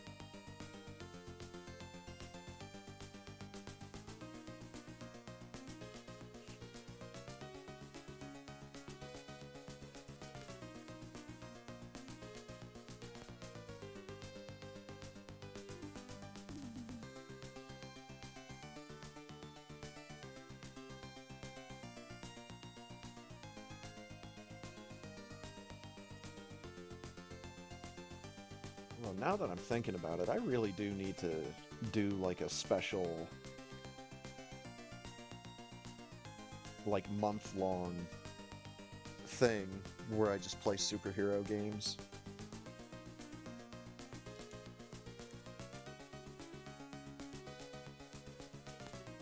Specifically, Marvel Ultimate Alliance, X-Men Legends, X-Men Legends 2,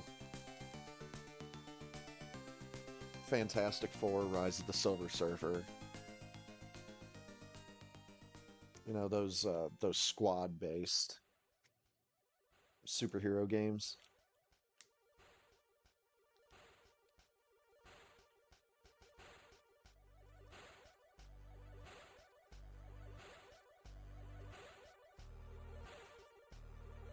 Because while Incredible Hulk Ultimate Destruction was fun for the majority of the game, I remember the final boss being an absolute pain in the ass.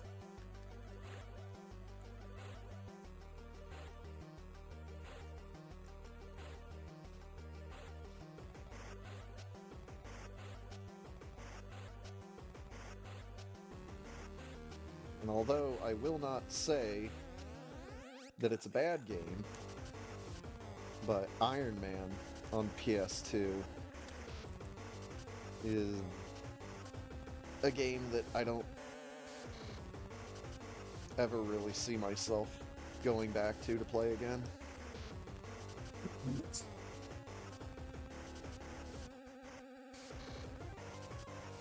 Mostly just because I've already played through it, and there was nothing really, like, incredibly captivating about that game. It was just solid. It's like a good 6.5 or 7 out of 10.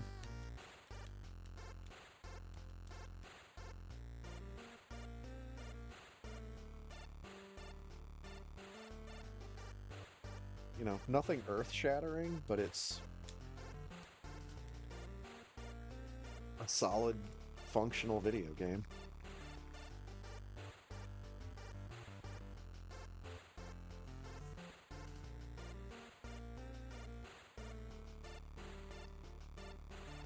Quite frankly, I'm a little surprised that there haven't been more Marvel video games that have come out since the MCU has been a thing.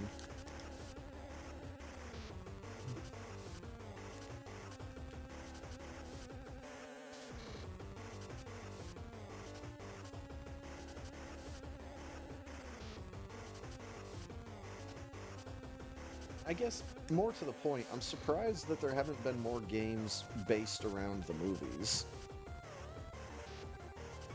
Considering that, you know, there were a shit ton of movie-based licensed video games to come out in my era. It's like, how did this movie do with the theaters? Not great. Let's make a video game out of it.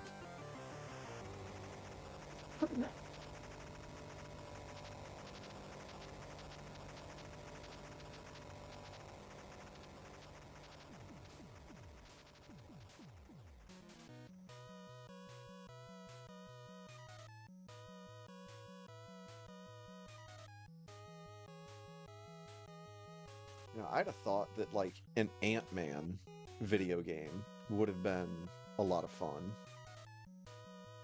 with how the resizing tech could work.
Fucking hell, jump button.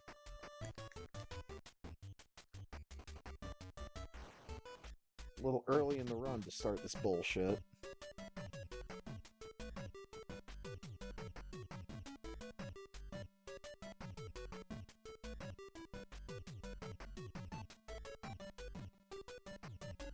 Hit me. Or chameleon sting. Close enough.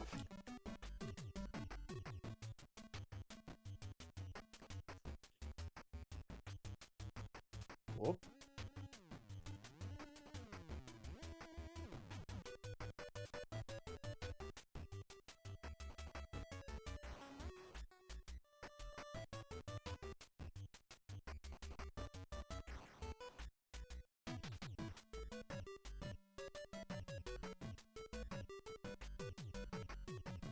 Oh, come on.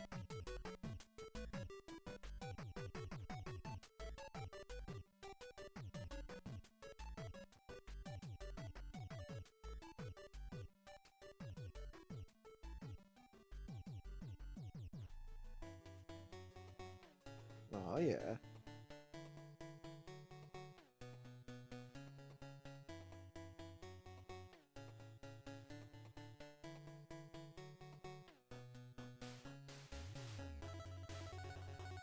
I don't think that this game that this music is from, Trauma Team, I don't think this is the hospital game that I'm thinking of. I think the one I'm thinking of had a different title.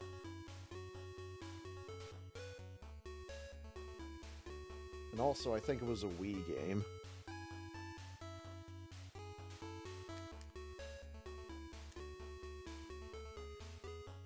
And that was just a little bit too early.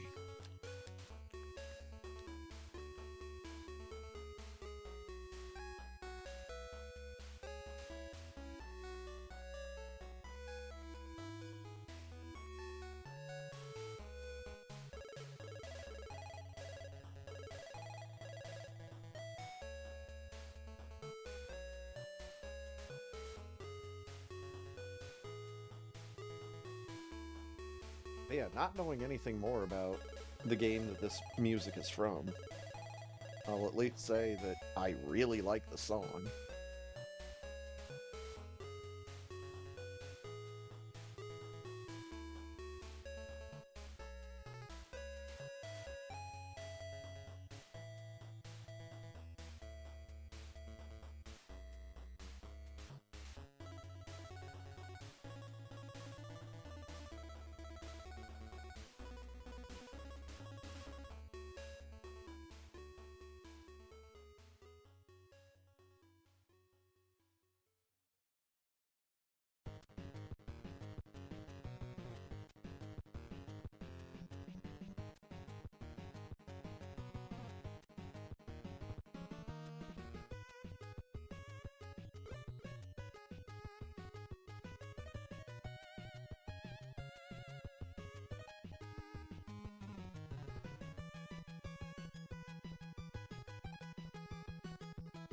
we go.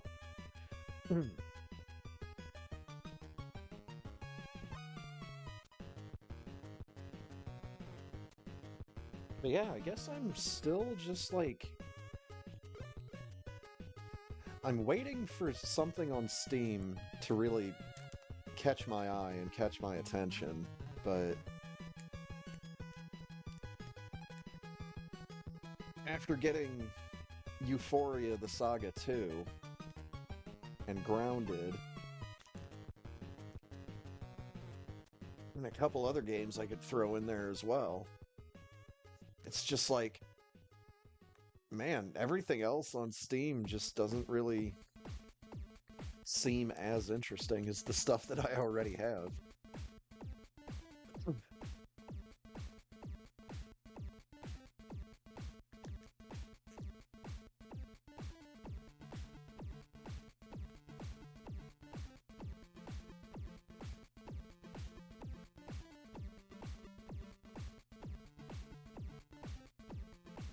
More just like, man, I need to reinstall some games. I don't need to go buy new ones.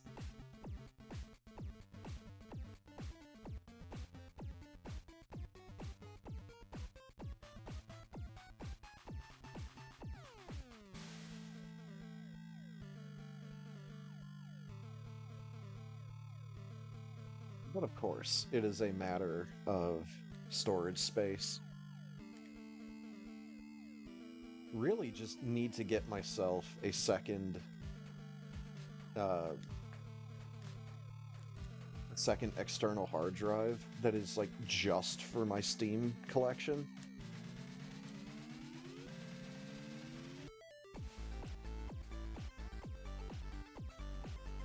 I have a 1 terabyte card that is just nothing but video games.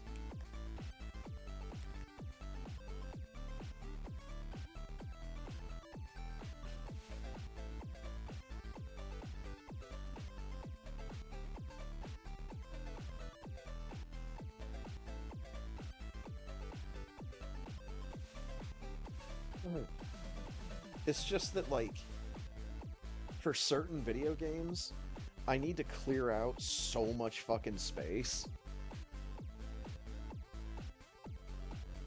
that it's just, it would be so much more convenient if I just had them all on their own hard drive.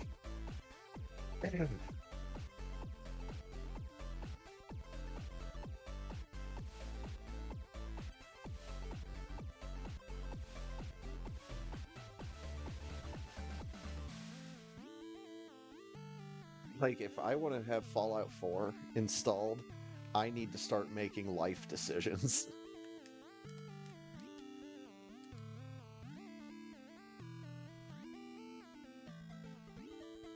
It's like, well, I'm going to have to uninstall this, I'm going to have to delete this entire folder.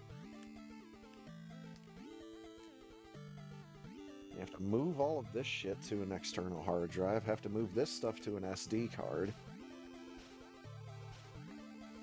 Then I have to uninstall like 3 games that I don't want to uninstall just to play fucking Fallout 4 for 3 hours one night.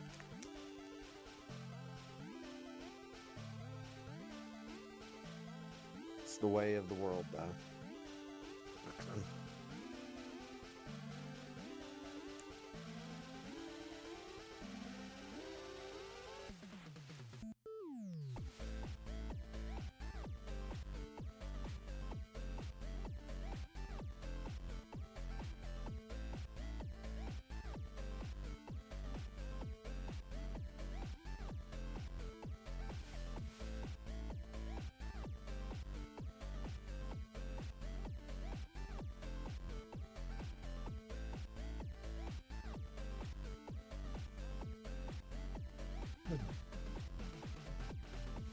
Thankfully, Skyrim is nowhere near as big as Fallout 4.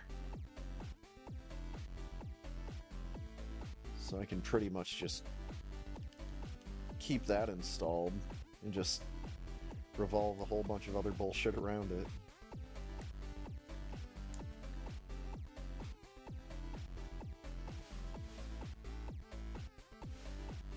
And I seem to remember stuff like Starbound and Terraria are actually, like, surprisingly small games.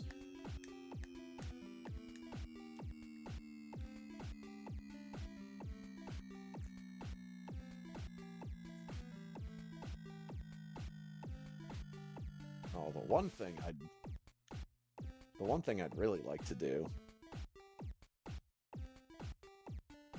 get myself a big enough SD card to actually do it, but get all of my old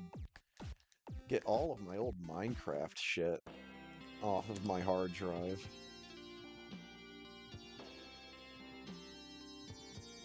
Because I have a bunch of old saved worlds, a bunch of old adventure maps, a bunch of old modded versions of the game as well.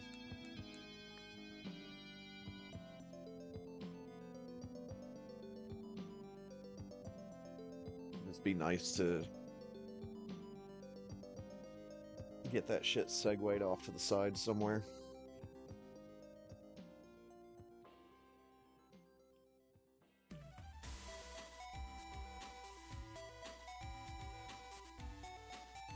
And I would actually really like to find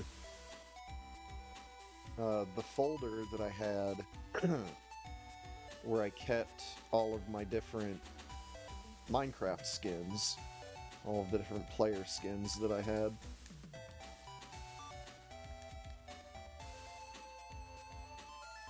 Because although I did make a whole bunch of Minecraft skins, I only ever published, like, a small handful.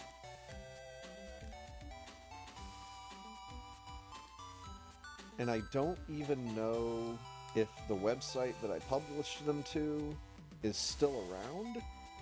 And I also don't remember the name of the website that I published them to.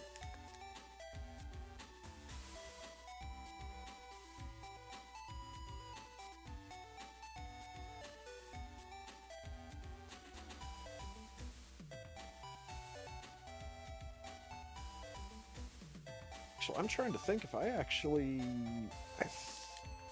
I think I published 3 Minecraft skins. It would have been Doctor Strange, Captain America, and pro wrestler Scott Steiner.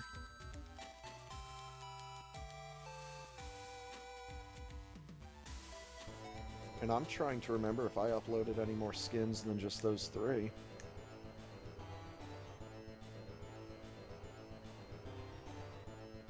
I remember taking, like, the slime face and the creeper face and putting them on a whole bunch of, like, different bodies.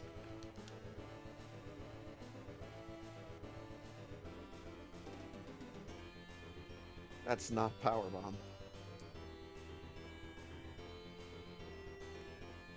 We got okay crabs.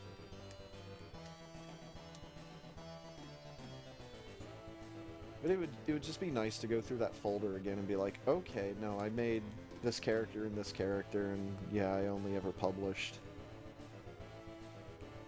3 or 4 of them tops. That's 27%. Or not. Okay, good. Boy, I was really fucking nervous with how low that spark was. And we've gotten rivers of blood in both runs tonight.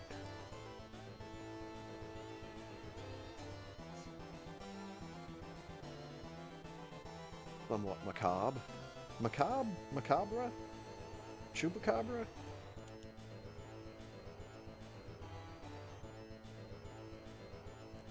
Never knew how that word was actually supposed to be pronounced.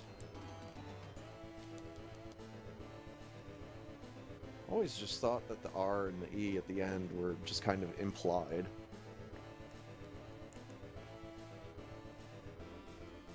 And it was macabre instead of macabre.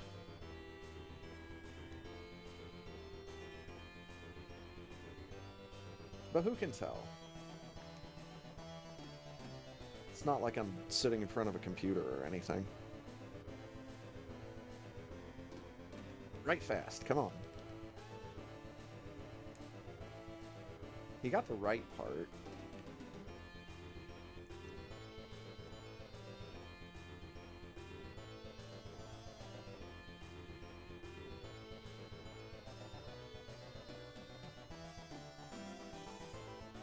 As long as two connect, then I'm fine. Man, that looked like one. Fuck. Well,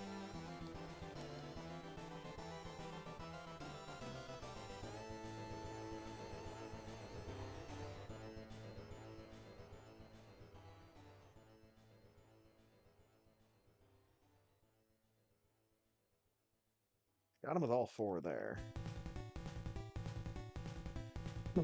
Now it should just be a couple of missiles.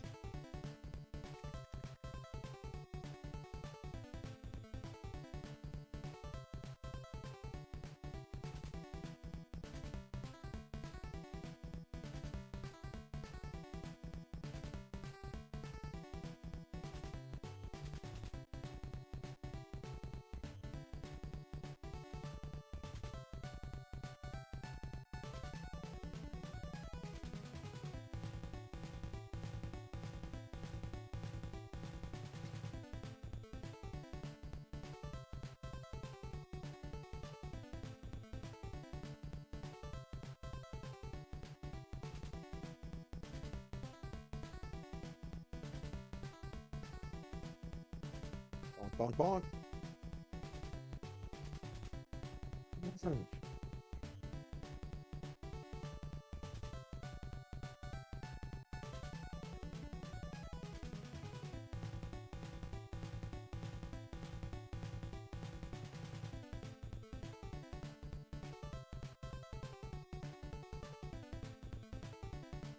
Oh, man. There we go. So, in light of Honk and I not being able to play Torchlight 2, I decided, well, let's just, let's play it for a couple hours by myself. Yeah, and, just to kind of get back into the swing of things. And, oh baby.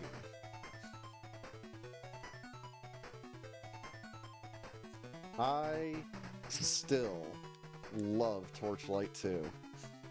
So much fun. And I had completely forgotten why my my dog in my playthrough with Ponk, I had forgotten why my dog was such a good character.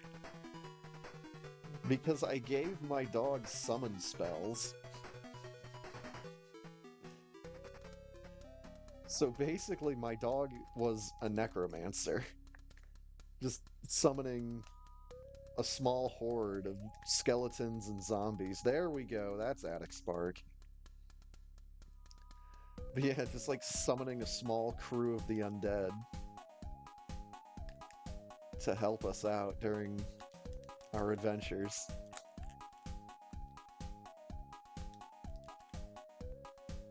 So I was playing the other night and I put 2 and 2 together and I'm like, wait a minute, that's right! I can have my dog summoning monsters! Except in the playthrough I was doing, I didn't have a dog, I had a panda.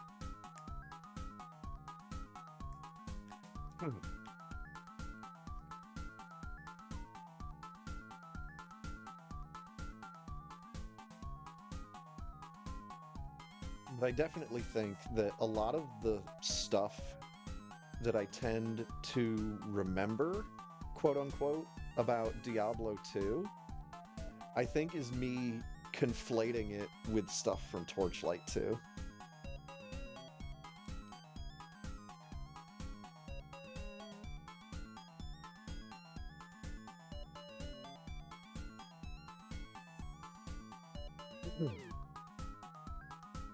I mean, I definitely can distinguish certain parts of Diablo 2 from certain parts of Torchlight 2 and vice versa. but at least mechanically, there's enough similarities between the two that it's understandable that certain things get confused.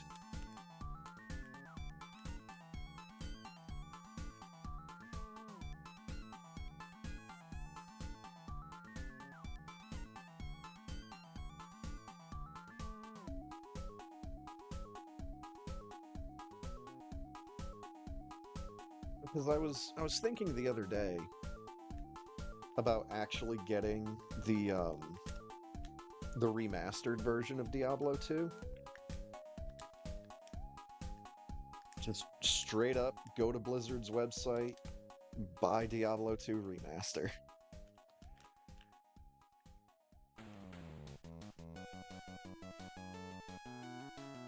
But the more I think about it, the more I'm just like, I really question my laptop's specs when it comes to gaming.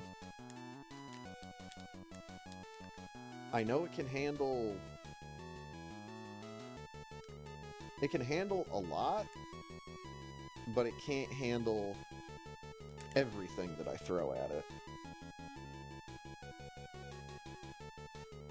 And for a laptop that was admittedly not the newest and not the highest end laptop to begin with, and it cost me somewhere between $400 and $500. And it's not specifically a gaming laptop. So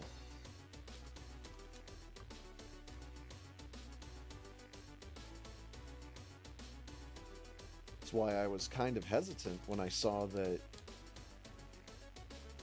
the new version of Doom was on sale for like $2. And I'm like, yeah, that's cool and all, but I honestly don't know if my computer can run that game.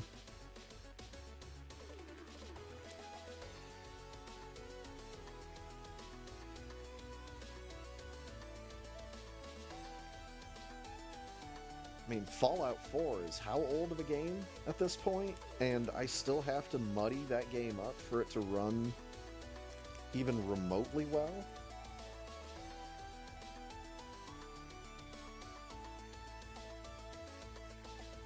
Fuck, even Skyrim. I can't play Skyrim on its highest graphical settings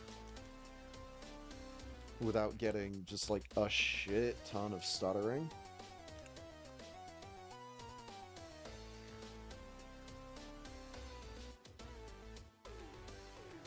I'm gonna have to reinstall that fucking simple texture mod pack.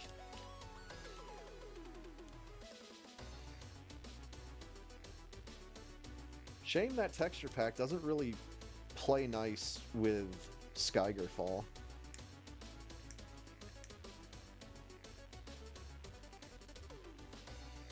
Skygerfall just uses some assets that didn't get reskinned with that texture pack.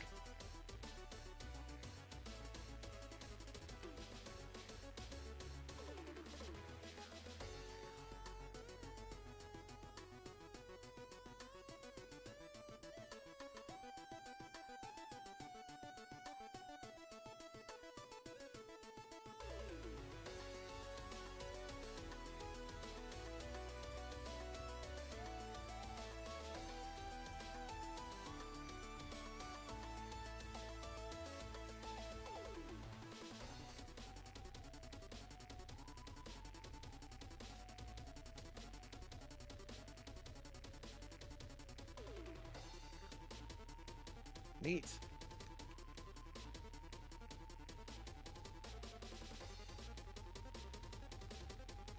So none of that got read as an up input. Fantastic.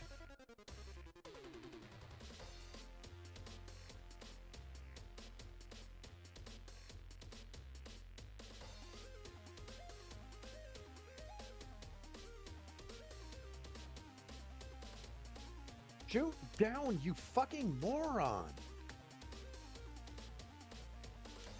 God damn.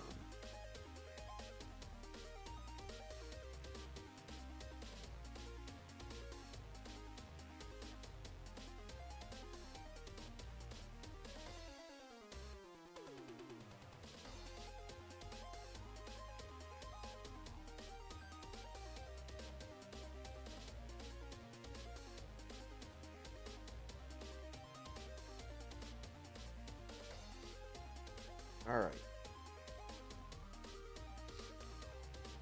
Get your weapons ready.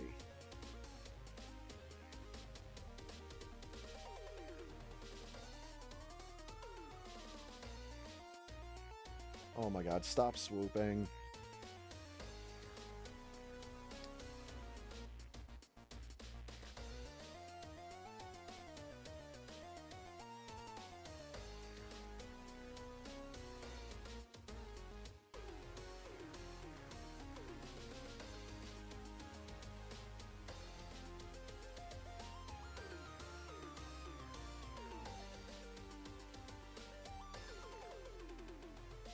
Oh.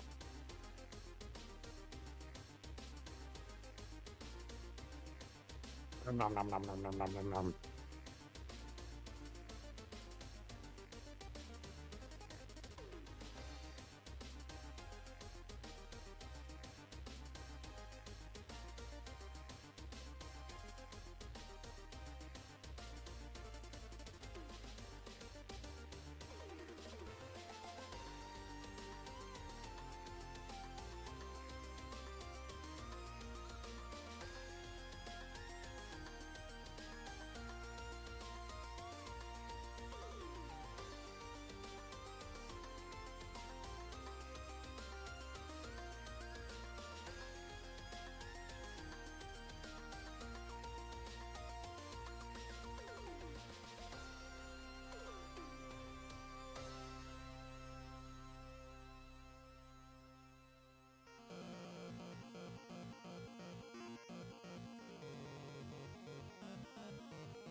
Fucking really?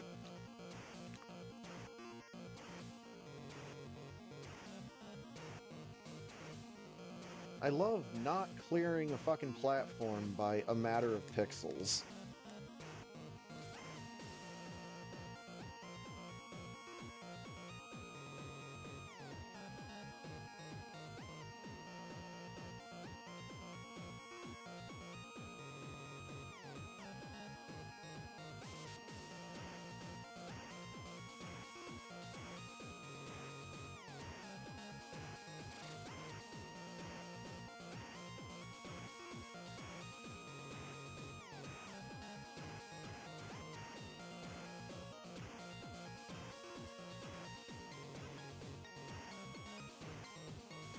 Laser cutter!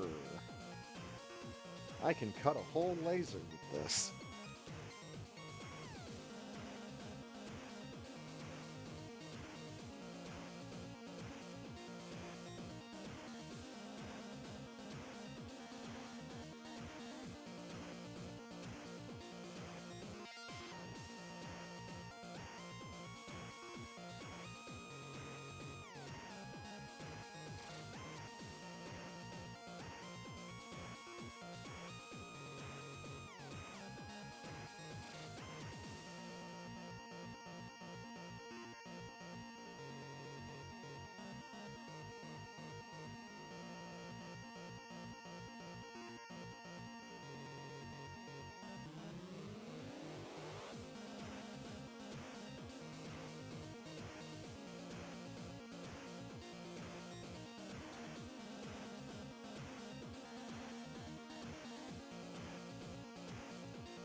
Get in the pit, dude.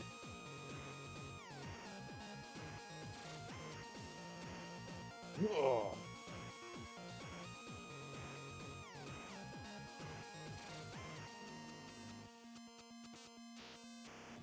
Yeah, I've just spent the past couple of minutes trying to think in my head if there's any games that I've seen recently that make me feel like going out and buying them. Like, can't really. Most of the games that I've been watching on Steam lately are either like multiplayer based games so that they wouldn't really be that much fun single player, or they've had an element of jank to them that's been part of the attraction.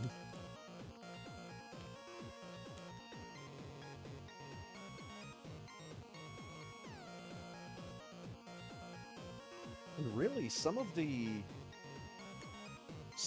more exciting games that I've learned about in the past even just couple of months, a lot of it is arcade stuff. And I'm sure that arcade ROMs are easily enough found. It's just, you have to actually look for them.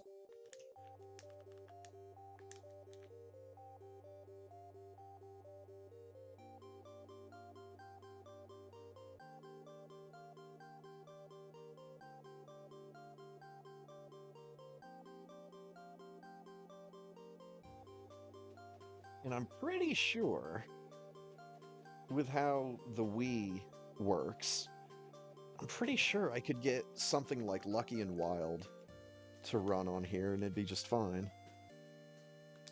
Because I have a controller and I have something that I can use as a light gun.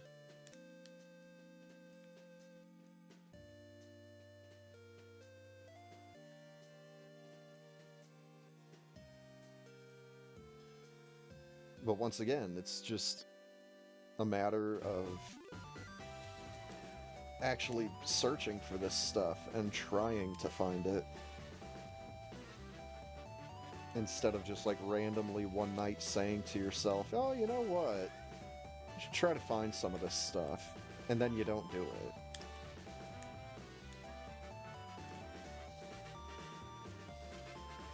I don't think I got the shine. No.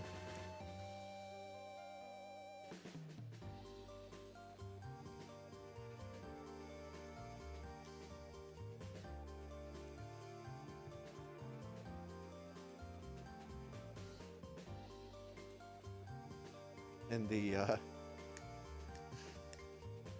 guess the multiplayer game that I've been watching a fair amount of has been Repo.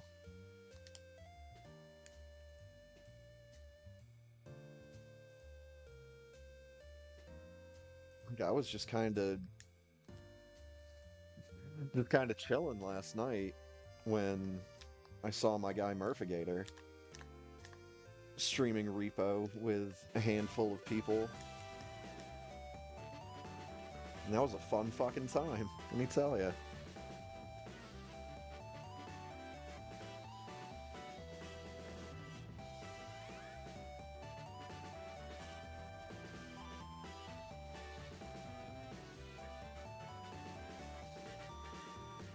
Also saw that Murph and a couple of the other Team PLC guys got together to play around with I think it was Shredder's Revenge. No, it was the other TMNT game. Not Shredder's Revenge. That one's the beat 'em up. The roguelite. The Hades clone.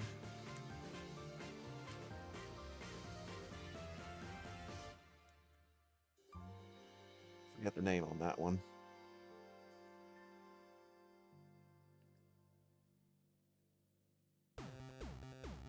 Yeah, it was Murph and PJ and Mecha Richter playing some Toidles, which is pretty good.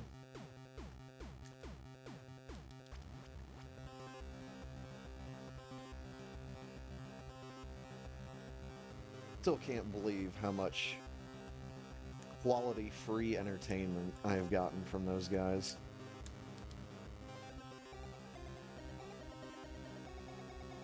Like, the kind of fits of belly laughter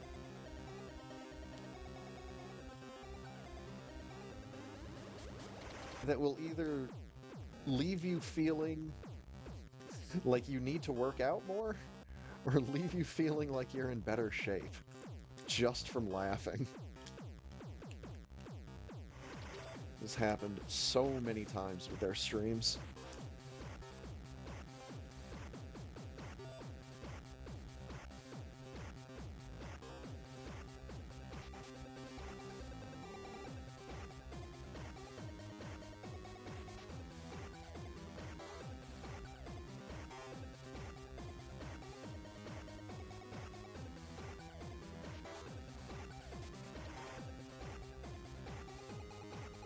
You dead? Good, because I had completely lost count.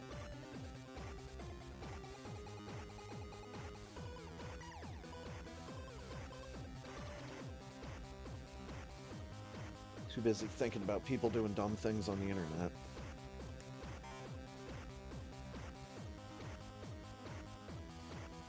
And a lot of the beat 'em ups I've been watching, or I've been seeing on Mirth's stream lately have been the ones that have that, like, element of jank to them. Where it's like, oh no, this is why people like this game. And even then, 99 times out of 100, it's a game that I have never heard of before. Seeing it for the first time, and I'm like, oh, this is interesting as fuck. Or because it's written by fucking Google Translate. It's like, oh my god, the dialogue in this game is so fucking dreadful that it's the best.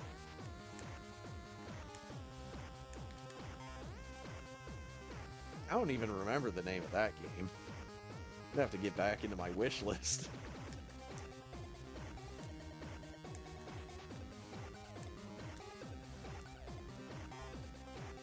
It's like some fantasy belt scroller beat 'em up.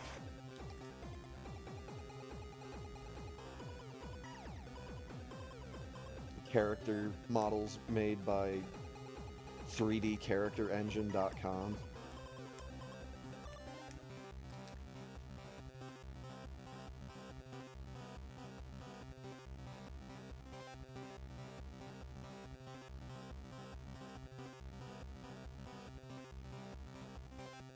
We've been making CG people since 1996, and they still look the same damn way.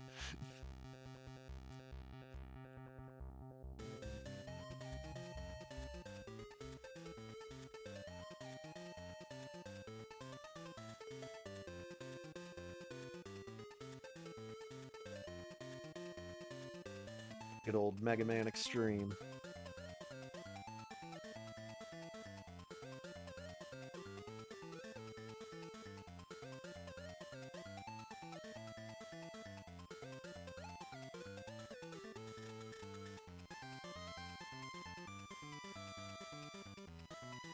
I almost like the soundtrack for Mega Man Extreme just as much, if not a little bit more, than actual Mega Man X.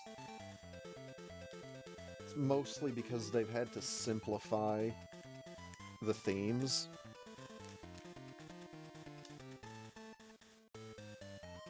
So it's a lot easier to identify, like, the bass theme for each of the songs,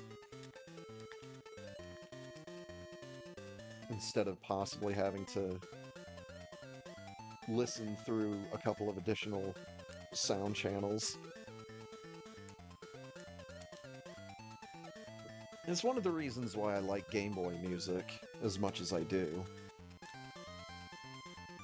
Because through simplifying the songs, it makes the theme stronger. I shouldn't say stronger. It makes the theme more prominent. Let's get on the elevator. And let's mention that Firebat has taken first with a time of 47:48. GG.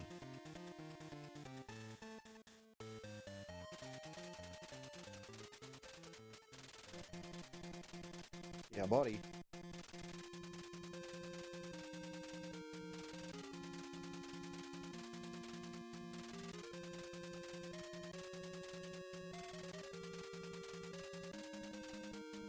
I wonder how hard it would be to actually learn Bionic Commando.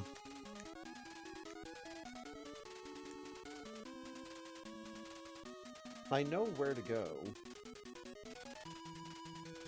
to get all sorts of videos of Bionic Commando.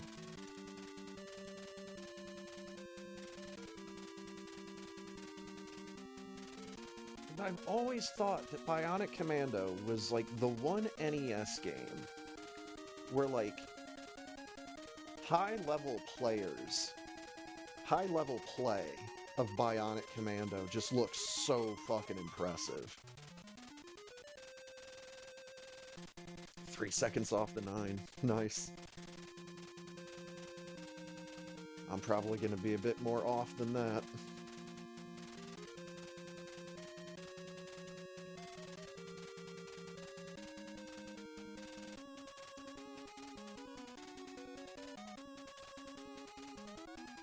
But yeah.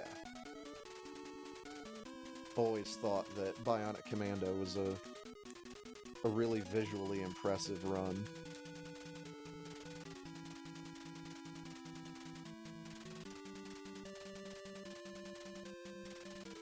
Because I know how limited that game is.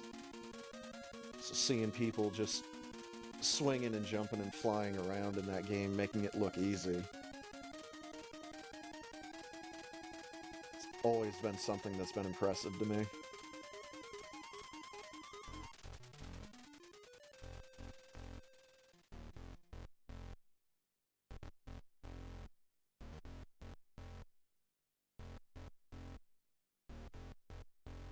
I guess the first question I'd really have to ask is, how many levels do you have to play through in Bionic Commando?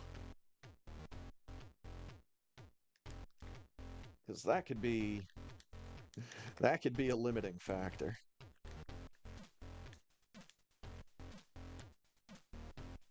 Despite the fact that I speedrun Super Metroid, I'm not exactly a fan of long speedruns.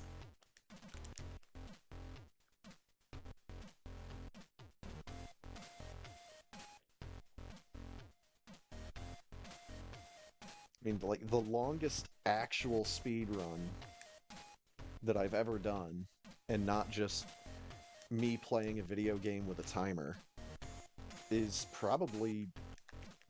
Well, there's no probably to it. It's Final Fantasy Mystic Quest. Because that was like a 3-hour-long speedrun before I got whatever time I ended up getting. 2:45 or something. I don't remember.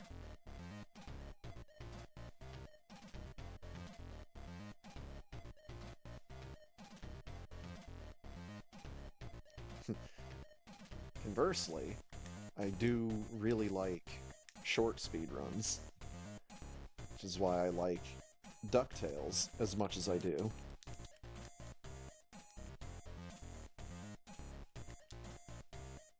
And the one random speed game I decided to learn, just on a fucking whim, is Fallout 1. And, like, my step-by-step notes for speedrunning Fallout 1 are, like, 3 pages? Maybe?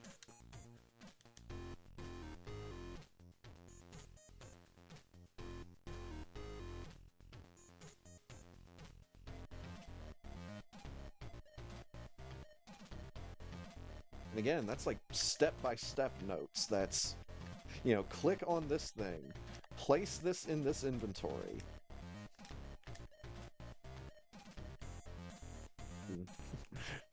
The great reverse pickpocketing moment in Fallout 1.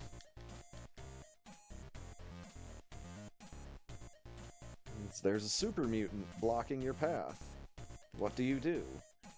Well, I take this hand grenade and I put it in his pocket, and then it blows him up.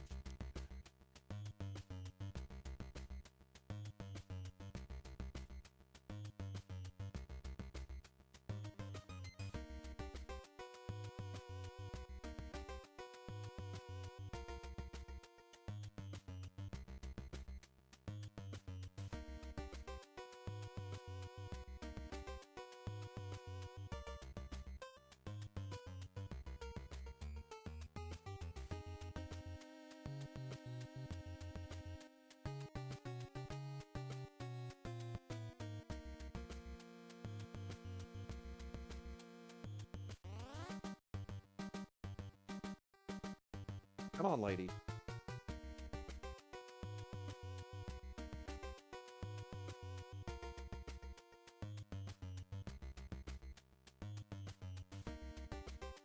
Alright, let's get my Timmy.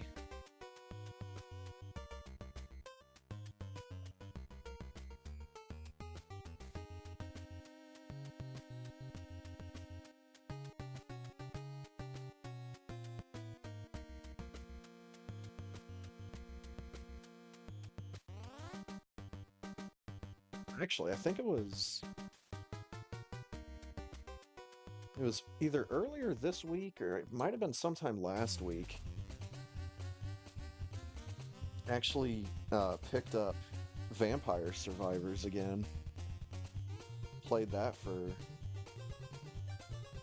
round about an hour, so it was like a couple sessions. Man, I really need to look into what was updated about that game in all of the time that I have not played.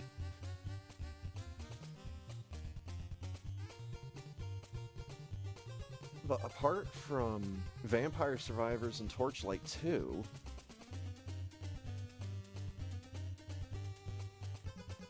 one second.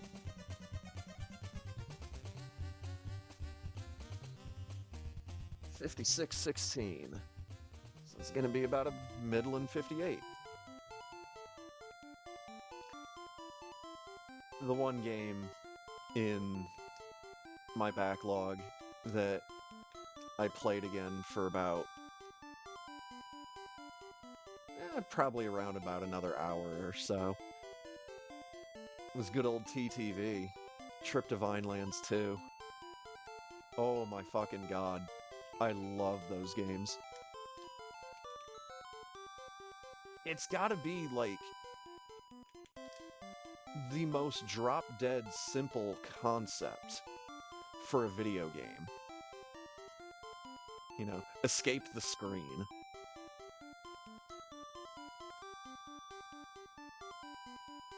Avoid obstacles and make it to the edge of the screen.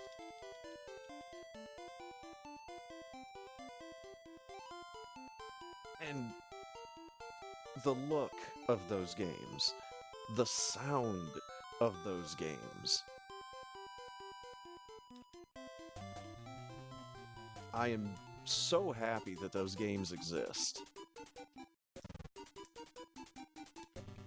It's just gaming goodness distilled into its purest form with TTV.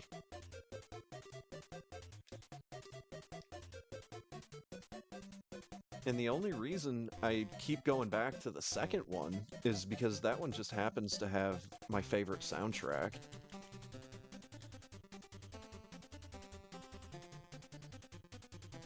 I just remember one day,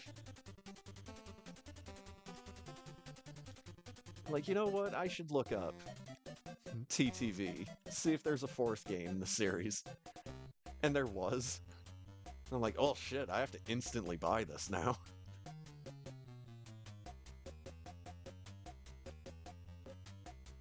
Oh my god, please just get me off of this rock.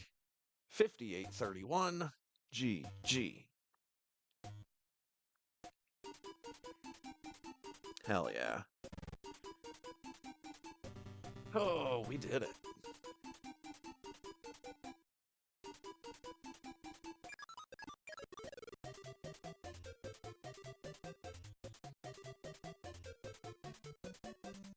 TV. Yeah, I'm gonna go look them up right now. See if there's a 5th game in the series.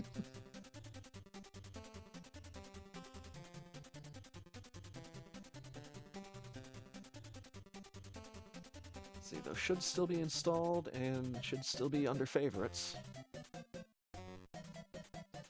Store page.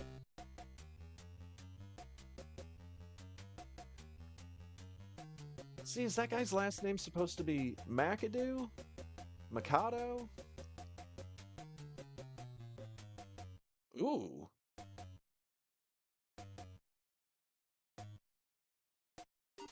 Released December 5th, 2024, a game called Blood Saint.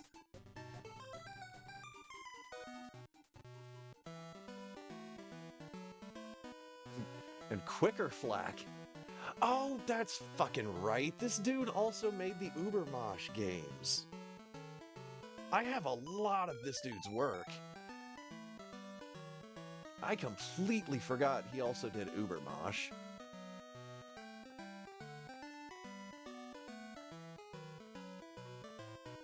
Acro?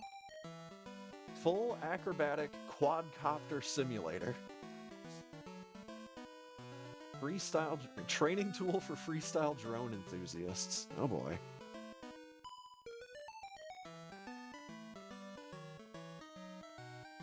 But no, there's only 4 Trip to Vinelands games. We do also have Warp Zone Drifter 2, Bullet Hell, Blood Saint, Quicker Flack.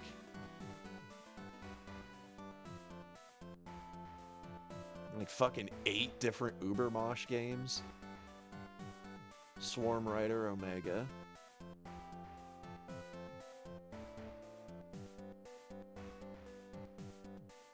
I need to replay a bunch of the Ubermosh games. Ubermosh is an arcade game about cutting bullets with a sword in a gun-filled cyberpunk mosh pit.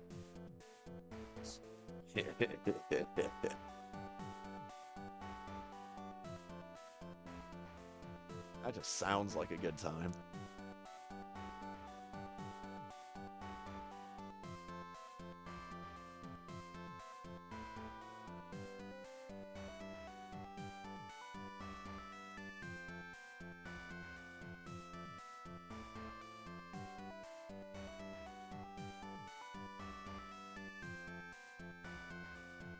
Air Force!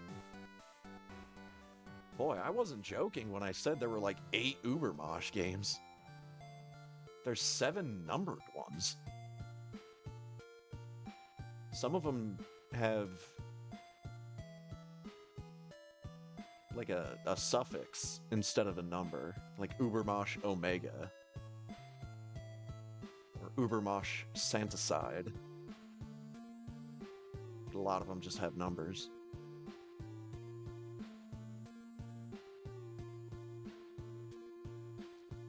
Swarm Riders is a free endless runner plus twin stick shooter arcade mashup.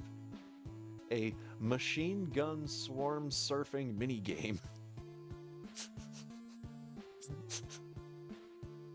Neat.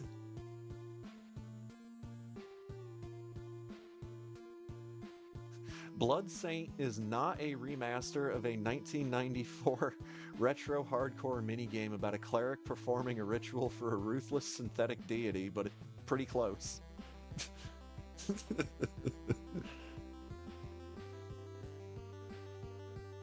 Well, it's good to see what this guy is up to. He makes good video games.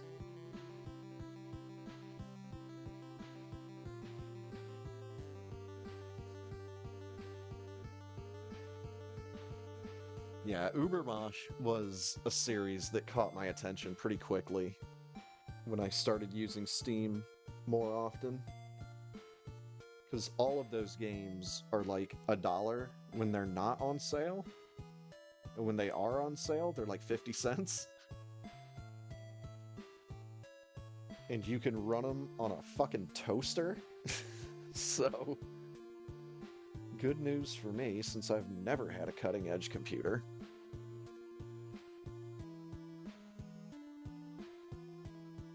And without a clear transition, I guess I'll just say, we did it.